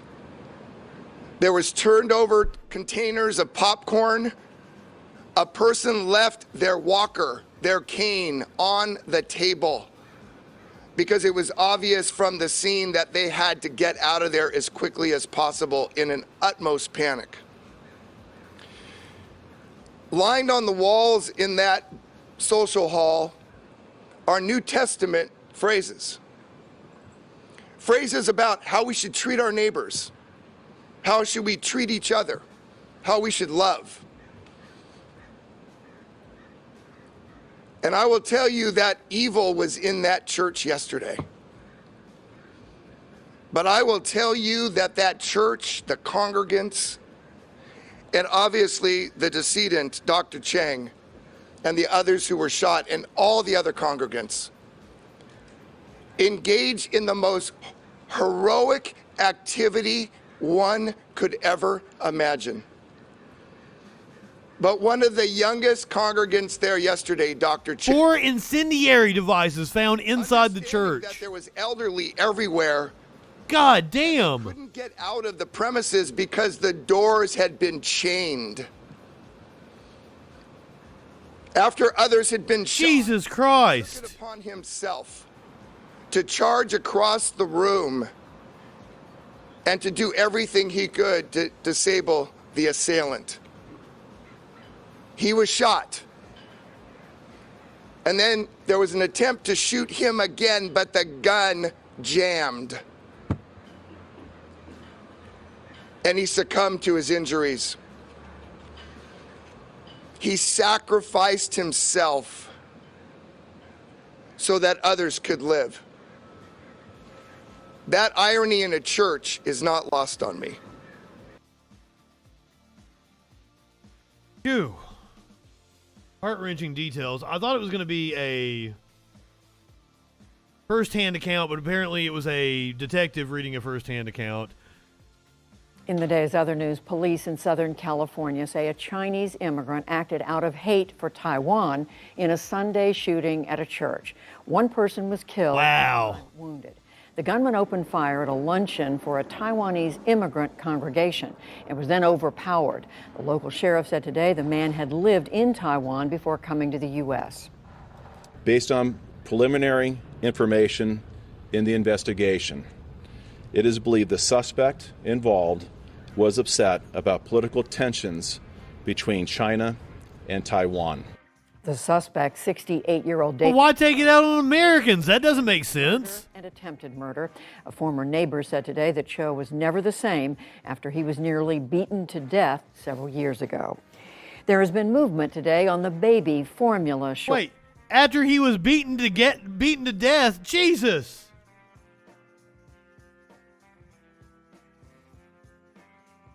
Well, that's something. New Mexico. Facing the worst fires in the state's history. Hermit's Peak fire.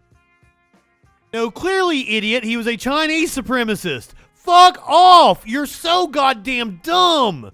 What else do I call Andy NGO when he is supporting white supremacist groups? You stupid fucking piece of shit!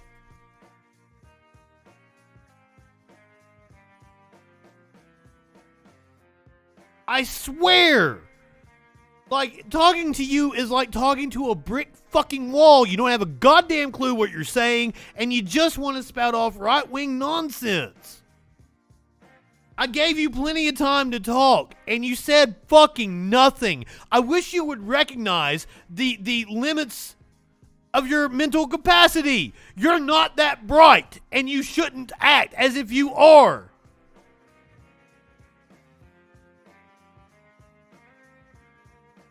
You should recognize that you're pretty fucking dumb.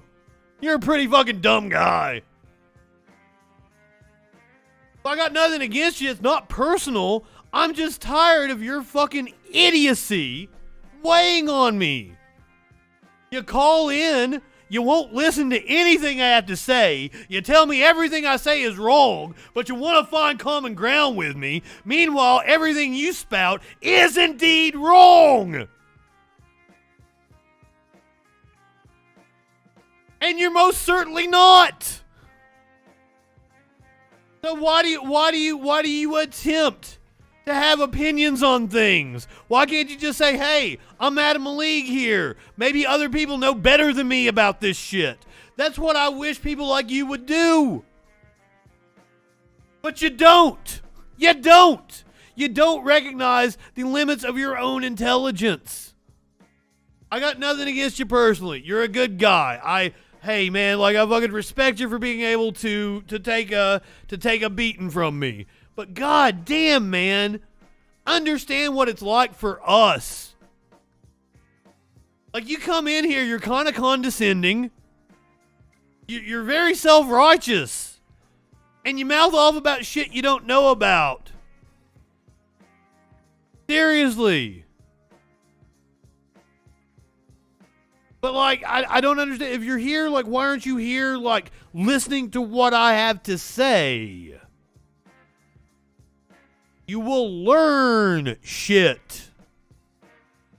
Am I always right? No. But everybody watching right now, or most people watching, have seen me correct myself.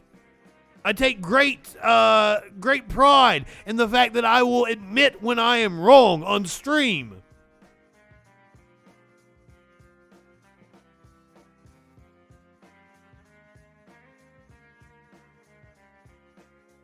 Like, dude, you don't know where you fall in the political spectrum. You don't really have a good grasp on political philosophy, and that's okay. Most people don't. But man, is it just like It's infuriating to constantly have to deal with you guys thinking you've got something to say.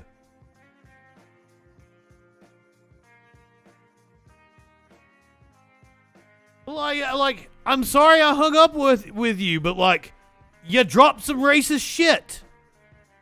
I had a hate raid on my channel, and I lost my channel a couple times for right-wingers saying stupid shit. So I have to cut people off when they say some racist shit. It's not that you won or anything. I don't think you won when I spent well over an hour talking to you, explaining how stupid everything you were saying was. It's that I just had to cut you off before you said something else stupid.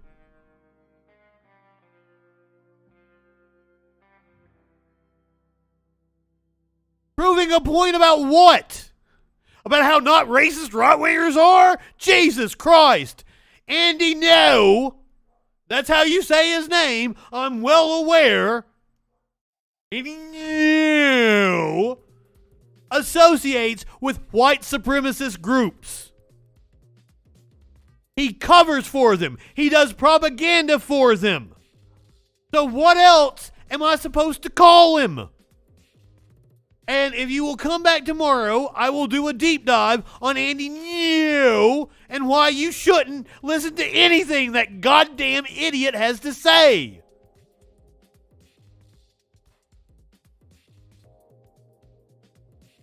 Now, from white supremacy to climate change, the other scourge sweeping the country.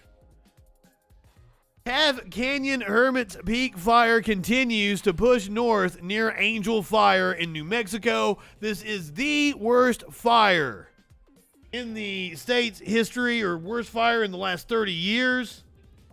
Nope, worst fire in state history. This is the worst fire in state history now. Calmer winds allowed crews to tackle the fire from the air. Let's get to News 13's Gabe Chavez. Been burning for, what, almost 2 months now. So the Calf Canyon Hermit's Peak fire continues its rampage as it spreads closer to Taos and Colfax counties. But winds were working in crews' favors today. This is New Mexico, after all, especially in northern New Mexico. But the winds are not as severe as they have been. You know, we went through a number of days where it was just so windy, the red flag conditions did not allow us to use our resources. But we have a number of Type 1 helicopters that are out being used along with Type 2 and 3. The fire is now 279,000 acres and growing. I think Type 2 helicopters, when you become a helicopter later on in life. The flames in the south are pushing. Type 1 is when you're born a helicopter, and Type 2 is when you become when you identify as an attack helicopter later on in life. With multiple agencies from across the country here to trying to help. There is also a transition team coming in to help crews get some rest, but tactics will remain the same. There's a second Type 1 management team, incident management team that's come in, and they are working even further north, and they're really going to be focused on helping to make sure that strategically we are looking at where this fire can be eventually slowed down and stopped. Crews were able to maintain lines in the south, but the northern lines were harder to hold. Both need insulin. Fuel that is helping the fire grow in the rough terrain. The next couple days will have milder conditions for winds, providing a window for crews to continue the fight. But come next week, winds will pick back up again. Annalisa? Okay, Gabe. I was watching something the other day, and there was some athlete, and somebody, like, he said, like, he was feeling bad because he was a diabetic. It was an athlete. Might have been a wrestler. It might have been something else. Probably wrestling. And somebody was like, are you Type 1 or Type 2? This fucking motherfucker's like chiseled. He's like, Type 2. I'm like, nah, dude. You're not Type 2. I would assume you were born with that. But he was feeling a little woozy. Let's look at what wildfires are actually going to look like over the next 30 years, thanks to climate change. Where homes will face the most wildfire risk in the next 30 years. Ugh. Most of the fucking country. Projected percentage increase in properties with a moderate risk of burning. It's amazing to me how widespread it is in the South. Up here in Minnesota.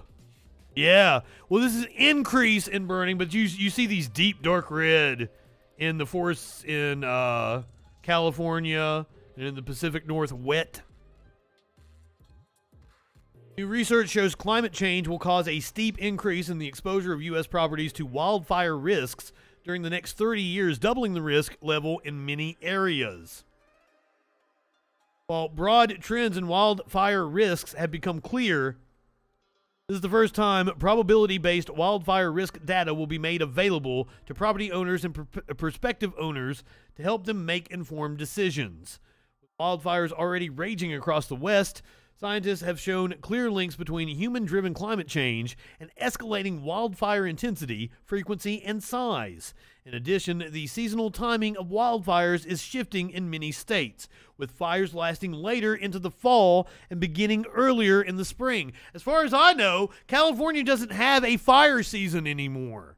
It is just always fire season. New report and its accompanying tool come from the nonprofit First Street Foundation, known for mapping flood risks. New fire factor risk score seeks to capture the changing risk profile of individual properties as global warming continues, both in terms of exposure to a wildfire and shifts in wildfire intensity.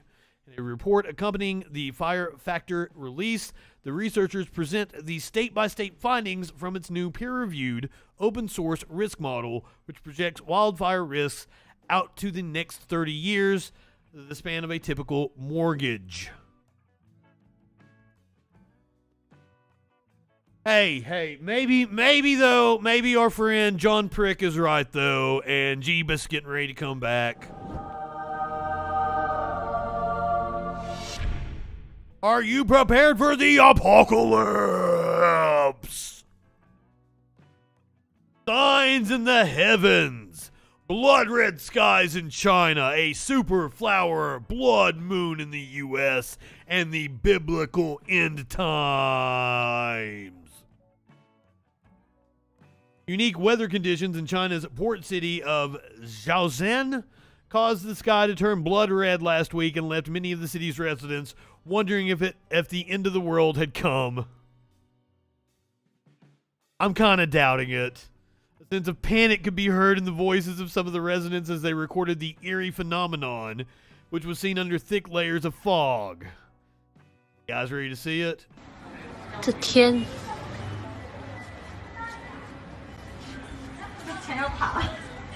对啊，怎么这么红呢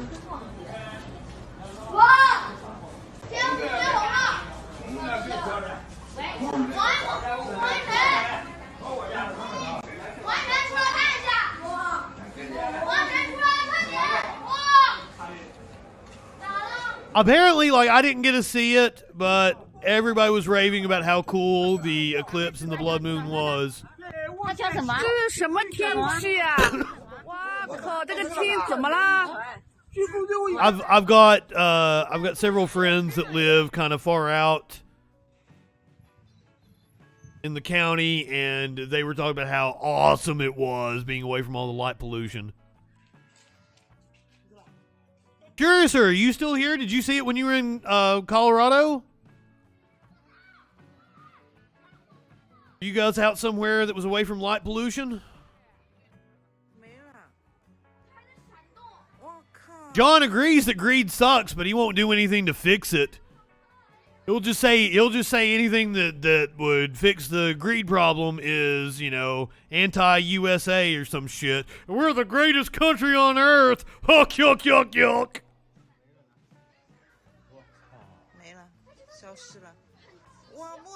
Yeah, you kind of have to be away from a city center. The light pollution from even just a small town will obscure your ability to be able to see. But people that are out away from the light pollution reported seeing some awesome fucking shit in the sky over the weekend.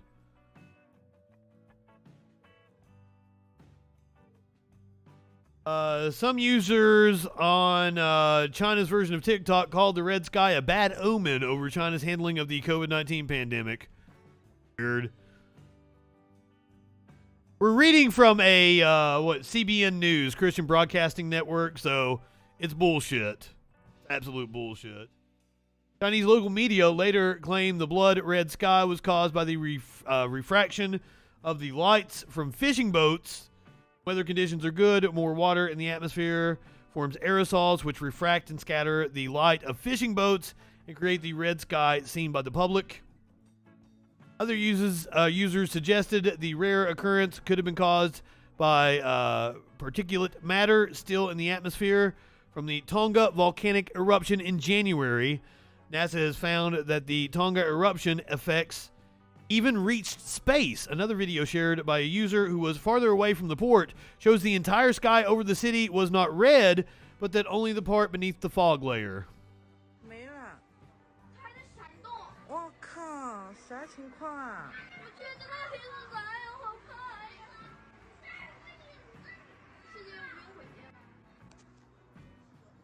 So it's Doppler shift compounded by the lights off of fishing boats and the fog and shit and the volcano. The fishing boat thing came from Chinese media, but NASA said volcanic ash.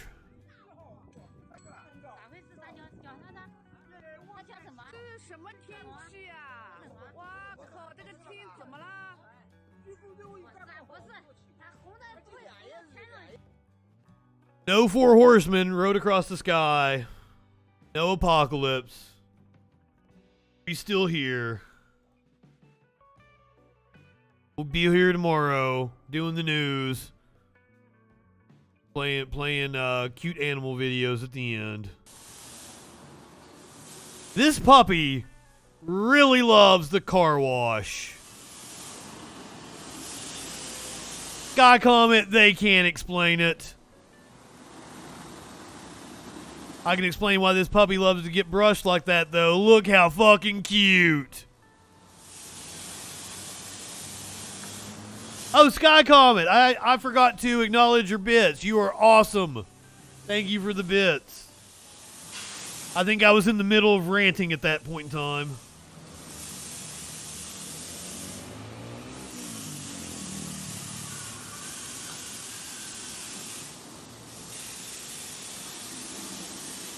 Remember earlier when we talked about Shasta County and the takeover of the local board of supervisors? Well, if you have any questions about Shasta County and the takeover of the local board of supervisors, I know just the person you should ask. Her name is Media Winch, and she looks gorgeous tonight. If you're watching on Twitch, we're heading over to say hey to the Media Winch right now on Echoplex Media. Go ahead, light one up, tip one back. It's all right to have a little fun before you hit the sack. I am Justin Freakin. We'll see you tomorrow night on the Troll Patrol live.